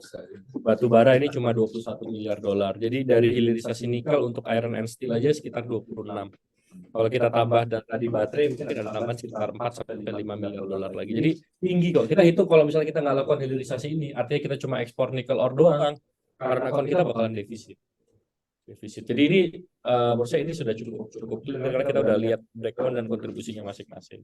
Nah, yang kedua tadi yang dari Mas Jayan, menurut saya ya ini kita harus bikin prioritas ya. Kalau saya lihat yang sekarang prioritas kita adalah ini ekosistem baterai dan mobil listrik. Karena tadi di situ ada hilirisasi nikel, tembaga, bauksit. Kalau kita punya kobalt, manganis, itu semua dipakai di situ. Ini yang tadi saya bilang 2 tahun mungkin kita akan kelihatan ya. Untuk mobil listrik dan baterainya ini kita akan lebih lengkap lah gitu. Tapi memang kalau untuk yang kayak tembaga ini mungkin hilirisasinya akan butuh lebih effortnya akan butuh lebih lama. Tapi once nanti ada satu pabrikan mobil listrik yang akan naik investasinya, itu akan lebih cepat tuh hilirisasinya karena kebutuhan domestiknya akan lebih tinggi. CPO saya kira kita udah cukup maju ya. Oleochemical industrinya kita udah cukup besar ya. Jadi saya kira kita nggak lagi ekspor dalam bentuk CPO aja itu udah jauh lebih kecil lah. Jadi rata-rata ada 2 atau 3 turunan lagi ya yang dari CPO ya. Itu yang udah kita ekspor kalau CPO ya. Memang kalau kita lihat tadi produk-produk perkebunan kita yang lain kayak coklat segala macam masih ketinggalan. Tapi ya kan kita kerja harus ada skala prioritas nih, Prof ya. Jadi kita prioritasnya terus terang yang mobil listrik dan baterai ini karena kita lihat ini akan menjadi kunci untuk transisi energi ke depannya gitu. Ini demand-nya akan cukup besar. Saya kira sih demikian. Tapi tadi kalau untuk nikel sih saya sih cukup confidence 2 tahun kita akan lebih lengkap ekosistemnya. Karena tadi recycling udah ada, baterai cell dan baterai pack-nya tahun depan udah jadi gitu ya. Terus nanti ada investasi di prekursornya udah mulai masuk, gitu. Lithium refinery-nya tahun depan jadi, gitu ya. Copper foil-nya tahun depan jadi, itu udah lebih inilah. Tadi yang map-nya saya kasih ini. Saya kira demikian. Baik, terima kasih.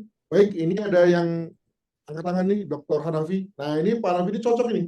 Beliau pengajar metalurgi ITB nih. Ya, silakan Pak Hanafi. Monggo. Oke, terima kasih Prof. Nah, apa yang saya ingin tanggapin? Mungkin pertama, karena saya sebenarnya terlibat dari dulu Pak, dari FGD di Minerba terkait level minimum ya dari tahun 2009 ya tentang undang-undang yang tadi disebutkan Pak Seto gitu ya, bahwa semangatnya memang bagus, spiritnya luar biasa. Kita mau jadi negara industri gitu ya, daripada kita hanya jual tanah air. Itu bagus sekali. Nah, walaupun pada saat itu tidak pernah terjadi, Pak. Jadi udah pernah dilarang, dibuka lagi di 2017 relaksasi. Kemudian setelah itu baru buka tutup gitu ya, nggak jelas gitu ya. Dan akhirnya sampai sekarang 2020 lebih tegas gitu ya. Nah, apa yang saya lihat di sana, Pak? Pertama adalah memang kenapa itu terjadi ya? Kita mulai dari situ dulu. Memang di sana tidak ada attractiveness investasinya gitu ya. Jadi sebenarnya gini ya, kalau memang itu menguntungkan, ya nggak usah dipaksa, gitu kan. Pasti orang akan bikin gitu kan. Nah, tapi pertanyaannya kok nggak ada yang mau. Udah dipaksa pun nggak ada yang bangun gitu ya. Waktu sampai tahun 2019 itu kan nggak ada yang sedikit lah gitu ya. Nah, ini kan jadi pertanyaan kenapa gitu ya. Nah, jadi ketika kita ngomong investasi, sebenarnya kan perangkatnya kan tidak hanya duit. Perangkatnya adalah kondusivitas negara tersebut, terutama perizinan, lingkungan, segala macam, lahan gitu ya. Nah, ini yang membuat atau ketersediaan power energinya segala macam. Nah, ini jadi permasalahan. Yang kedua, kenapa ini terjadi? Ternyata tidak semua mineral mempunyai keekonomian yang sama. Nah, saya udah lihat itu Pak. Ya, jadi kalau dijadikan smelter, kita ngomong smelternya ya, itu nggak sama. Memang saya bisa buktikan, memang nikel yang paling ekonomis, paling visible dari segi harga dan dari segi cost yang dikeluarkan gitu ya. Kedua, mungkin bauksit, ketiga besi, terakhir Kaper gitu ya. Nah, Kaper itu Pak udah dihitung bolak-balik ya dengan asumsi apapun Pak. Itu kalau bangun smelter memang tidak akan pernah untung. Tapi karena demi bangsa dan negara dan harus ada industri Kaper juga di Indonesia, ya nggak apa-apa. Pasti udah ada subsidi Pak. Kalau Bapak lihat smelter Gresik yang pertama dulu dibangun, itu disubsidi sama Freeport 10 tahun Pak. Baru bisa jalan itu ya. Artinya kosnya ditalangin sama Freeport, walaupun dia jual ke sana. Nah, jadi maksud saya memang nggak semua. Ya, nanti saya akan connect ke Pak Jahen. Ya, nggak semua mineral itu keekonomiannya sama. Karena masalah teknologi, ya, masalah lingkungan, dan segala seterusnya. Nah, jadi hal ini memang akhirnya tidak ada yang tidak terbangunlah smelter tersebut, gitu Pak ya. Nah, sekarang sudah ya, jadi pemerintah sudah melakukan inilah aksinya tuh nyata lah ya. Kalau dulu kan cuman ngomong gitu ya, slogan, jargon. Nah, sekarang udah dilakukan dan tadi sudah terbukti hasilnya. Tapi yang pertanyaannya hanya nikel, Pak, yang masif gitu ya. Yang lain gimana nih gitu ya. Nah, jadi ada beberapa hal yang mesti kita perbaikin, Pak ya. Pertama saya setuju masalah mental. Jadi mental dulu nih sama sistem, Pak ya. Pertama adalah kenapa, jadi gini, kita kan komparatif Pak. Kita negara, kita mulai dari comparative advantage, kita mau jadi competitive advantage. Dan masing-masing punya teorinya gitu ya. Nah, yang saya lihat di sini adalah bagaimana transformasi kita menuju ke sana. Kalau saya lihat dari mineral kita yang ada Pak, ya, saya sepakat nih sama Pak Jahen gitu ya. Memang nggak bisa semuanya kita hilirisasikan. Apalagi kita mengandalkan teknologi dari luar. Persoalannya di situ gitu. Kenapa? Karena economic of scale-nya itu nggak sampai, Pak. Saya contoh mangan. Coba deh bikin smelter mangan, Pak. Kalau nggak berdarah mangan, ya bahkan yang lain-lain, Pak. Jadi itu tidak bisa gitu ya. Artinya harus dilakukan hal lain. Contoh gini, Pak. Sekarang nikel aja, nikel udah banyak yang kadar tinggi ya. Tiba-tiba mau moratorium nih, katanya nggak ada cadangan lah ini. Nah, maksud saya semangatnya udah mau bangun smelter, tiba-tiba mau di moratorium. Padahal tinggal lakukan eksplorasi gitu Pak ya. Nah yang kedua mentalnya Pak, kenapa Jepang maju ya, kenapa lain industrinya maju gitu Kak. Kita harus punya mental bahwa kita nggak punya bahan baku Pak. Nah ketika kita nggak punya bahan baku, merasa tidak punya bahan baku, maka yang kita bangun apa? Kita bangun adalah teknologi Pak. Tadi globalisasi saya setuju, kita bisa globalisasi kalau kita bawa perangkat Pak. Ya, perangkat apa yang dijual gitu ya, kalau nggak produk ya teknologinya. Nah makanya saya bilang yang saya khawatir nih Pak Seto, nih sedikit aja ya, sekarang kita menang nih tapi jangan sampai ini too early to celebrate Pak. What next ya, kalau kita compare nih Pak ya, what nextnya nih ya, kalau dulu zaman kontrak karya Pak, jelas di kontrak karya itu bilang apa Pak, ada divestasi. Kemudian ketika kontraknya habis, itu sebagian fasilitasnya diserahkan ke negara, fasilitas umum. Nah, sebagian alat-alat industrinya itu dijual dengan harga market yang berlaku pada saat itu. Dan saya rasa pasti udah murah. Karena itu kan sudah dipakai puluhan tahun. Nah, saya bertanya sekarang Pak, dengan undang-undang sekarang, itu smelter-smelter yang dari asing itu, salah satu China, apakah kita melakukan hal yang sama? Bisa nggak kita melakukan investasi kepada mereka? Yang kedua, bisa nggak kita mengambil alih diberikan kepada kita seperti BOT atau apa itu apakah sudah dilakukan? Yang kedua Pak, sambil kita dengan euforia yang tinggi ini ya, dengan keberhasilan nikel segala macam, kenapa nggak dibangun? Saya kembali ke diamond model nih Prof. Sorry Prof. Itu sebenarnya bukan 4 Pak, ada 2 lagi, government role sama chance ya, ada 2 hal. Government role itu yang membuat undang-undang, chance itu adalah sesuatu yang harus kita antisipasi karena suka berubah gitu ya. Nah jadi gini, kenapa nggak sambil nunggu? Jadi inti dari diamond model itu satu Pak, dibilang sama Porter itu adalah inovasi dan produktivitas. Jadi dia udah meneliti 400 perusahaan seluruh dunia Prof ya. Apa dia bilang? Inovasi dan produktiviti itu intinya yang membuat negara bersaing. Nah sekarang kita tanya, mana nih ya, sambil kita nunggu ini puluhan tahun lagi ketika nanti habis benar-benar cadangan kita, mampu nggak kita SDM kita melakukan inovasi? Tadi sudah ada program 2 tahun di China, metalurgi material dari ya. Jadi, nah kalau untuk jadi pekerja ya Pak Seto, itu kita udah bisa Freeport aja kita udah bisa megang teknologi tercanggih pun kalau sebagai peserta, sebagai pekerja. Tapi kalau mencipta ya akses kepada funding kita nggak ada Pak. Nah harusnya ketika kita ngajak mereka investasi, kenapa R&D-nya nggak diajak? R&D-nya juga di Indonesia, itu maksud saya Pak. Gitu. Jadi kita menawarkan metalurgi hanya untuk sebagai pekerja, tapi tidak sebagai R&D. Nah, jadi sekalian Oke, Pak. Pak, ketika investasi itu dibawa, gitu ya. Oke, Pak. Ya, jadi itu saja keresahan saya. Setelah ini apa, gitu kan? Setelah ini apa, gitu loh. Supaya memang kita betul-betul menguasainya seperti amanah pasal 33. Mungkin demikian komentar saya, Prof. Makasih. Oke, baik, terima kasih Pak Hanafi. Oke, yang lain satu lagi. Siapa Pak Bekto?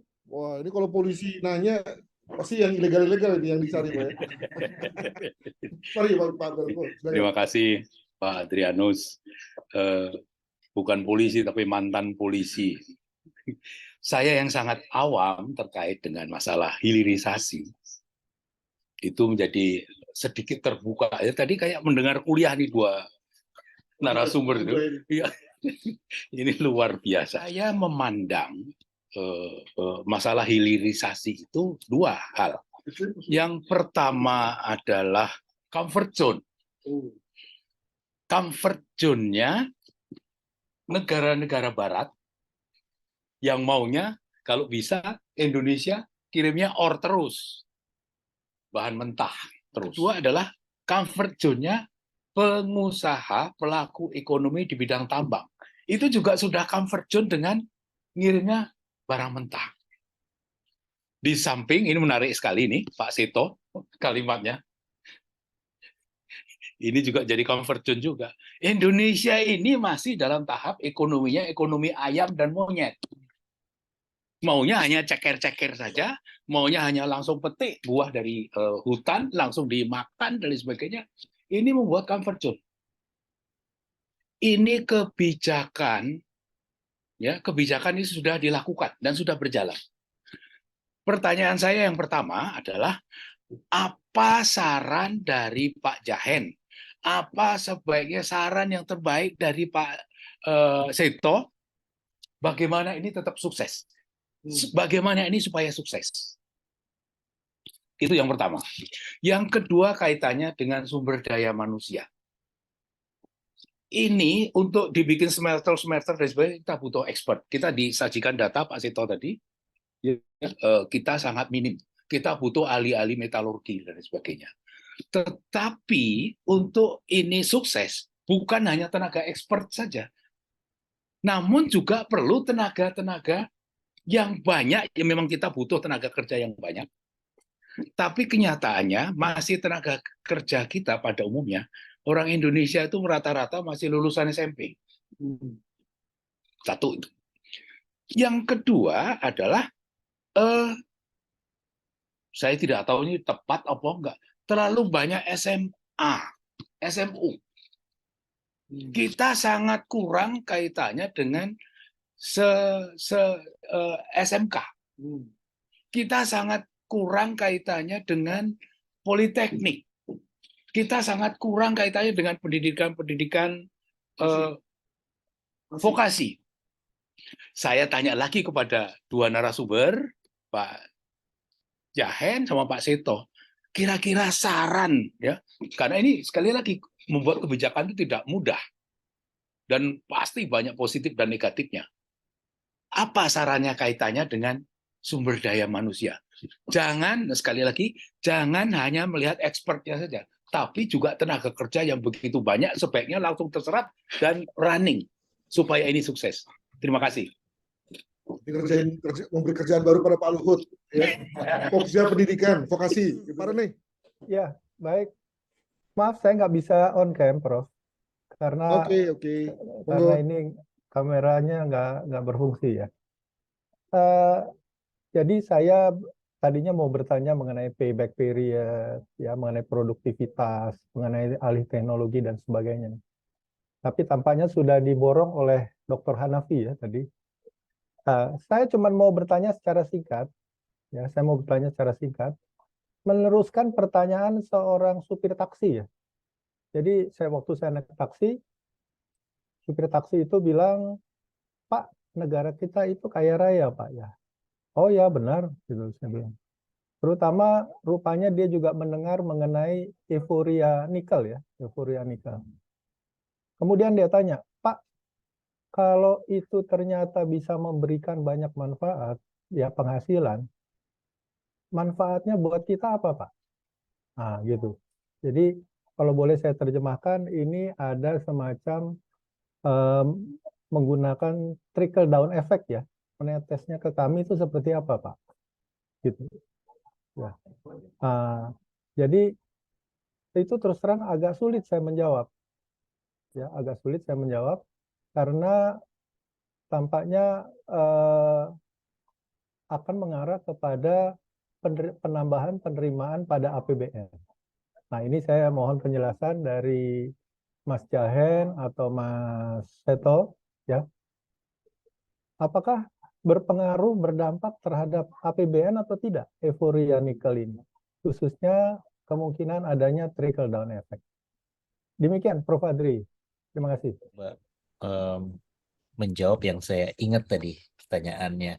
Jadi kalau Pak Hanafi sepertinya lebih banyak mengamini ya tadi ya bahwa memang kebijakan hilirisasi ini mungkin kita perlu lihat komparatif sama absolute advantage yang kita miliki. Again, tadi mungkin reiterate apa yang disampaikan oleh Prof. Adrianus, one policy doesn't fit for all gitu. Mungkin untuk nikel kita hebat karena kita punya sumber dayanya kan. Kita punya ekosistem dan memang semua orang itu emang into nikel sekarang itu masalahnya. Tapi untuk sektor lainnya kan pertanyaan gitu loh. Kan kita nggak tahu apakah appetite orang lain juga akan sama. Jadi itu mungkin respon saya. Mungkin menjawab, sorry saya sambil dengerin ini tadi. Menjawab pertanyaan tadi terkait dengan apa saran ya. Bapak kan tanya kira-kira saran apa yang harus diberikan kepada pemerintah dan juga terkait dengan SDM.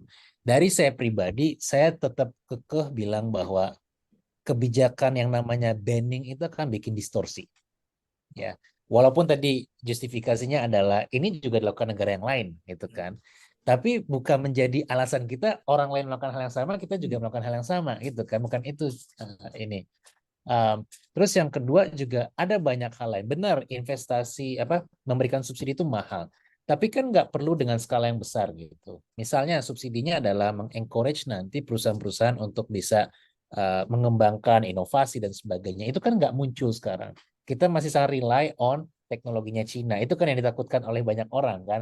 Kita akan rely path dependence dengan teknologi Cina sehingga nanti once Cinanya hilang pergi kita nggak bisa ngapa-ngapain gitu. Jadi itu satu. Untuk nikel saya rasa kita udah on the right track ya. Banyak kelemahannya pastilah karena kan ini effort yang cukup luar biasa. Tapi saya masih sanksi dengan kemauan pemerintah untuk melakukan di semua sektor. Itu yang saya sampai sekarang nggak bisa memahami rasionalisasinya. Karena oke, kita pengen bangun industri, cuma kan kita perlu lihat kemampuan kita seberapa besar gitu. Misal nanti kita hilirisasi di sektor yang yang sumber daya kita terbatas. Jangan itu nikel katanya 9 tahun lagi akan habis kapasitasnya. Terus nanti setelah 9 tahun gimana kita akan menggunakan teknologi yang udah dibangun? Itu kan juga belum dijawab tadi. Jadi one policy doesn't fit for all. Kebijakan banning ekspor bukan pilihan yang semata ya, jadi banyak pilihan lainnya. Tapi juga kita butuh memastikan bahwa tadi menjawab komennya Pak Nafi, bisnis environment-nya juga harus terjaga gitu. Karena kalau misalnya orang ngerasa bahwa mungkin syukur kan ada Mas Seto yang bisa convincing people untuk invest di Indonesia kan. Kalau misalnya nanti the next administration nggak bisa memberikan presence yang sama juga jadi masalah kan nanti gitu. Sama yang kedua terkait dengan masalah SDM Pak, ini masalah struktural sebenarnya. Jadi nggak hanya di nikel tapi juga di banyak sektor lainnya kita punya masalah yang namanya skill mismatch. Ya kan? Skill mismatch, jadi kebutuhan yang dimau oleh perusahaan itu beda dengan lulusan perguruan tinggi, vokasi dan sebagainya. Dan masalahnya sekarang adalah ada proses digitalisasi. Ya, jadi kan kalau di kampus-kampus, di perguruan tinggi, di vocational school mungkin masih teknologi lama yang diajarkan. Sedangkan kebutuhannya semakin pesat perkembangannya. Jadi saya rasa memang kita butuh selalu untuk catch up dengan teknologi baru. terus harus ada invest, dan itu akan relate dengan grand design-nya apa. Jadi sektor unggulan mana yang mau dibangun. Kalau 21 sektor kan nggak unggulan berarti kan. Yang namanya juara kan 1, 2, 3 ya Pak ya. Kalau 27 sektor berarti nggak ada yang unggulan dari 27 sektor ini. Itu yang perlu dipilih, nanti yang sisanya yang nggak usah kita terlalu banyak investasi di situ. Kita biarkanlah market mechanism berjalan seperti kata Pak Hanafi. Kalau emang itu menguntungkan, orang akan datang kan. Ya kan, orang akan datang secara sendirinya untuk membangun smelter dan sebagainya. Ini berarti kan bukan terlalu clear keuntungan yang didapatkan gitu. Itu sih concern saya ketika Presiden bilang kita akan mau hilirisasi di sektor lainnya, itu saya langsung takut sih sebenarnya. Karena takutnya adalah kita nggak punya kapasitas dan itu akan jadi kesalahan kebijakan lainnya gitu. Nah, itu terus yang buat Pak Rene tadi ya, dampak Rene gitu. Mohon maaf Pak. Jadi penerimaannya biasanya dari banyak hal Pak. Jadi kalau misalnya outputnya meningkat ya, nilai dari ekspornya juga akan semakin membesar. Itu ada pendapatan dari ekspor kita Pak. Jadi DHE, devisa hasil ekspor, itu akan memberikan dampak bagi perekonomian kita. Cuma sekarang kan skalanya masih kecil ya. Jadi kalau misalnya itu bisa ditingkatkan, tingkat produksinya bisa terus bertambah dan sebagainya, saya rasa itu akan memberikan dampak yang signifikan bagi penerimaan gitu. Jadi memang nikel ini euforianya sangat besar. Saya juga secara pribadi bilang mungkin kebijakan pemerintah itu terlalu berlebihan buat nikel ya. Tanpa dengan kebijakan tax holiday dan sebagainya, mungkin orang akan datang secara sendirinya karena again periodenya ke arah sana gitu loh. Periodenya adalah orang akan fokus ke isu EV dan sebagainya. Jadi itu Pak Rene tadi, kita pasti akan mendapatkan manfaat, cuma kan benefitnya sekian, cost-nya berapa itu juga perlu dipikirkan kan. Apakah benar tadi kata Mas Eto ternyata yang menjadi pekerja di smelter adalah orang Makassar instead of orang yang tinggal di situ gitu. Jadi ada cost yang harus ditimbulkan, ada juga cost lingkungannya yang belum dihitung tadi. Ya kan, eksplorasi tambang itu kan juga ada biayanya yang sepertinya belum dipikirkan secara optimal. Itu mungkin respon singkat saya terhadap pertanyaan tadi yang muncul. Mudah-mudahan menjawab semua pertanyaan tadi. Saya kira sebelum nanti Mas Seto menjawab, mungkin kita dengarkan dulu dari Dr. Norman, lalu nanti sekalian nanti Pak Mas Seto menjawabnya. Silakan Dr. Norman. Makasih Prof. Indonesia ini pernah berjaya dengan migas ya, menjadi sokoguru pembangunan Indonesia, mungkin sampai sekarang masih ya. Pertanyaannya kepada kedua narasumber, secara ekonomi ya, economic of scale dari nikel ini, kalau kita banding migas, kira-kira posisinya gimana nih? Yang saya maksudkan begini, kalau memang dia setara migas juga ke depannya, padahal kita pernah punya kontrak macam-macam untuk mengolah migas itu, mungkin itu menjadi modal kita untuk menentukan jenis kontrak seperti apa yang menguntungkan buat bangsa ini di bidang nikel gitu. Itu pertanyaan satu. Pertanyaan kedua, kalau ada data, kita ingin tahu saat ini sebetulnya dalam seluruh skala ekonomi global mengenai nikel ini ke baterai gitu, sebetulnya dengan Indonesia sebagai sumber daya alam terbesar untuk nikel itu, kebagian berapa persen sih dari angka global itu? Per tahunnya itu kita kebagian berapa gitu? Ini smelter digali dari Indonesia, dibikin smelter di Indonesia, kemudian dibikin hilirisasinya, kemudian kita tuh dapat apa gitu, dapat seberapa gitu. Ada nggak angkanya itu? Kalau belum ada, mungkin perlu dicari itu. Sehingga kita tahu bahwa ternyata kita itu entah diberi angka yang cukup baik atau dikanalin gitu. Di value added. Iya, jadi kita harus tahu berapa persen sih dari seluruh total bisnis ini kita dapat entah dari pajak, entah dapat dari pembagian hasil atau berapa. Dua itu pertanyaan bidang ortopedi itu namanya biomaterial, biomekanik dan implant design sampai sekarang belum disetujui itu. Padahal itulah yang akan membuat inovasi-inovasi dari para dokter ortopedi dalam menggunakan alat sekarang. Kita tahu impor alat kesehatan itu Indonesia tahun 2018 itu 94% resmi data pemerintah. Sekarang udah turun katanya 88%. Tapi itu kan masih luas impornya, masih banyak sekali. Nah, Gimana itu cari solusinya supaya entah dari Dikti, entah dari kementerian apa itu, supaya memang ilmu-ilmu basic itu mesti ditambahkan untuk ilmu-ilmu praktis gitu supaya timbul inovasi itu. Mungkin itu aja. Makasih. Terima kasih dok, terima kasih dok. Baik, silakan Mas Seto. Mungkin sudah tenang di mobil. Monggo bisa menjawab Terima beberapa kasih. hal. Ya, terima kasih Bapak Bionos, Bapak-Bapak sekalian atas pertanyaannya. Pertama tadi saya jawab dari Pak Hanafi dulu ya, what next ya. Jadi ya saya sih kita juga harus melihat secara realistis ya. Yang kita hadapi sekarang ini dari sisi pekerja, menurut saya ini cukup krusial ya. Cukup krusial. Jadi kita penuhi dulu ya ini dulu. Gitu. Nah, tapi bukan berarti R&D-nya tuh kita tinggalkan, enggak.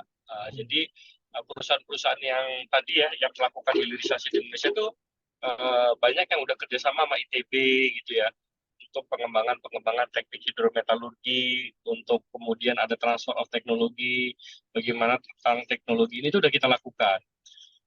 Sekarang kita lagi mendorong untuk dengan salah satu produsen baterai, Pak, riset mengenai untuk daerah-daerah atau negara-negara yang beriklim tropis gitu. Karena itu mempengaruhi itu performance dari baterainya, apakah dia iklimnya subtropis, tropis, itu sangat mempengaruhi itu Prof. Jadi kita sedang lakukan riset ke arah sana gitu. Jadi kita juga lakukan, cuma R&D ini kan kita mengandalkan pendanaan dari swasta. Kan kita harus realistis, ini kita yang harapkan investornya dia ngasih dana risetnya. Ya dia akan ngasih dana riset kalau dia melihat operasinya udah komersial, menguntungkan di Indonesia gitu. Jadi ini juga ada satu kompleksitas yang kita hadapi. Tapi ya udah kita kerjain aja gitu. Seberapa hasilnya segala macam ya kita akan lihat dan optimalkan di sana. Jadi itu kita lakukan soal R&D. Nah, yang berikutnya terus apa nih setelah nikel nih? Kita akan dorong recyclingnya gitu. Karena teknologi recycling untuk nikel sekarang ini udah bisa 99%, itu kita udah bisa ekstrak balik gitu. Jadi kalau misalnya baterai bekas gitu ya, itu nikelnya itu bisa 99% Prof kita ambil ya. Jadi ini yang kita dorong karena at the end kalau kita punya recycling ini kan kayak jadi tambangnya nggak ada habis-habisnya gitu ya. Selama kita bisa dapat barang-barang bekasnya ya bisa recycle metalnya itu. Jadi ini juga satu hal yang sangat krusial. Nah yang berikutnya tadi yang disampaikan oleh Pak Bekto, Pak, memang ini yang kalau kita lihat modelnya memang pembangunan di politekniknya ya. Untuk pekerja-pekerjanya ini adalah satu hal yang sangat penting kalau kita lihat. Karena dari situ kita bisa rekrut dari SMA gitu. Saya contoh Pak Bekto ya di WDB itu ya. WDB itu saking nggak ada tenaga kerjanya ya. Lulusan SMA, lulusan SMP, semuanya diambil. Mereka harus training dulu, baru kemudian bisa kerja gitu ya. Saya pernah masuk tuh, Prof, control room untuk smelternya, Prof. Oh. Jadi Prof bisa bayangin control room untuk smelter. Diawaki oleh anak Control room SMP. untuk smelter itu perempuan semua. Jadi setiap 4-5 orang Indonesia, ada 1 orang Tiongkok yang ngajarin. Kalau saya tanya lulusannya dari mana? Keperawatan gitu ya, pariwisata, administrasi bisnis segala macam gitu. Jadi ya saking nggak ada lulusannya gitu untuk lulusan S1 gitu. Jadi mereka di training di sana gitu. Ini menurut saya ada mismatch kan ya. Kita kebanyakan mungkin orang jurusan ilmu politik gitu, yang metalurgi larinya ke manajemen segala macam. Waduh ini ya ini harus inilah makanya sekarang kita lagi kerjasama Prof dengan beberapa fakultas untuk menaikkan kapasitas orang untuk jurusan metalurgi dan material science-nya. Tapi ya kalau saya boleh bilang ya realitanya kita hadapi sekarang seperti itu. Jadi ya kita mau ngomong R&D, riset segala macam untuk pekerjaannya aja kita masih struggling gitu ya. Tapi itu bukan halangan, kita tetap kerjain. Ada satu kita lagi dorong ITB dengan salah satu pabrikan mobil listrik ya untuk riset untuk bagaimana terkait dengan bikin ya mobil listrik yang Indonesia lah, yang sesuai nanti dengan kebutuhan Indonesia. Di Indonesia kan gini, Prof. Orang kan sukanya 7-seater ya. 7-seater, mobilnya gede gitu ya. Bisa dipakai keluar kota, rame-rame. Nah itu kalau dari segi mobil listrik itu tantangan tuh Prof. Karena berarti baterainya harus lebih besar. Kalau baterainya besar, mobilnya juga harus lebih besar. Harganya mahal gitu kan. Ya. Nah, itu yang kita lagi riset tuh. Jadi risetnya bukan hanya sekedar riset teknologi, tapi riset pasar, bagaimana kita mendesain produknya itu bisa sesuai. Nah, kalau Pak Rene tadi saya kira Pak, kita lakukan cost and benefit analysis. Tadi yang saya balik jelaskan di awal, kalau kita bikin ekspor band, tapi kita tahu ini nggak kompetitif juga untuk dibikin dalam negeri, ya susah, gitu kan. Nggak akan datang juga investornya, gitu. Jadi memang kebijakannya harus mix. Tapi tadi yang saya sampaikan, kalau kita harus compete dengan subsidi aja, itu susah. Kita lihat ya, susah. Hitung-hitungannya tipis banget ya, walaupun kita punya nikelnya di Indonesia apa segala macam ya, itu hitung-hitungannya tipis ya. Kalau menguntungkan kan, ya nggak perlu kita ban, Prof. Ya kan industri nikel ini kan kita udah juga berpuluh-puluh tahun kan, nggak perlu kita ban, pasti datang gitu. Nah, cuma kan kenyataannya enggak gitu. Baru ketika di ban, baru pada datang gitu kan. Jadi memang harus ada faktor pendorong. Dan ini kita harus kaji komoditas by komoditas. Tadi Pak Hanafi juga udah ngomong soal ini ya, soal visibility dari smelter, dari berbagai komoditas itu beda-beda gitu.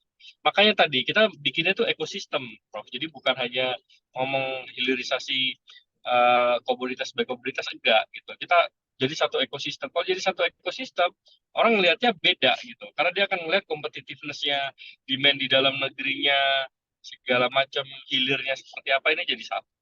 Jadi saya kira penting.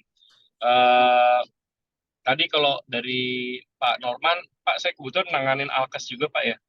Nanganin Alkes, emang itu aduh sakit kepala Pak. Karena Alkes itu ada yang dari chemical, ada yang dari besi baja gitu, ada yang elektronik, segala macam itu bikin komponennya itu kalau kita ngomong harus TKDN gitu. Wah, ya itu cukup menantang memang. Tapi ya bukan berarti kita diem aja, enggak, kita tetap dorong mana yang kita bisa lakukan, dorong TKDN-nya kita lakukan gitu. Tapi memang yang bidangnya Pak Norman itu Alkes itu challenging banget lah.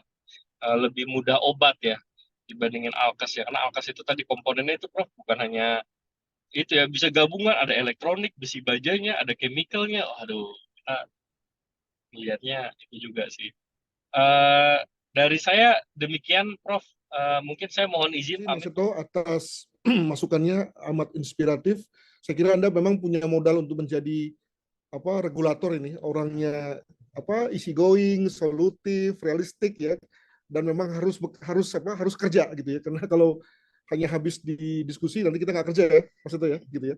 Terima kasih dan sehat selalu. Kalau begitu kita terakhir kepada Mas Zain, maaf, jika ada kata-kata final dari Anda, berkenan silakan. Untuk nikel kayaknya kita udah konsensus semua. Ini mungkin memberikan dampak yang cukup baik buat ekonomi kita. Ada yang harus dikorbankan tadi untuk tahap awal. Kita mungkin dimusuhi oleh banyak negara, tapi that's probably the thing that the government should do at the first place.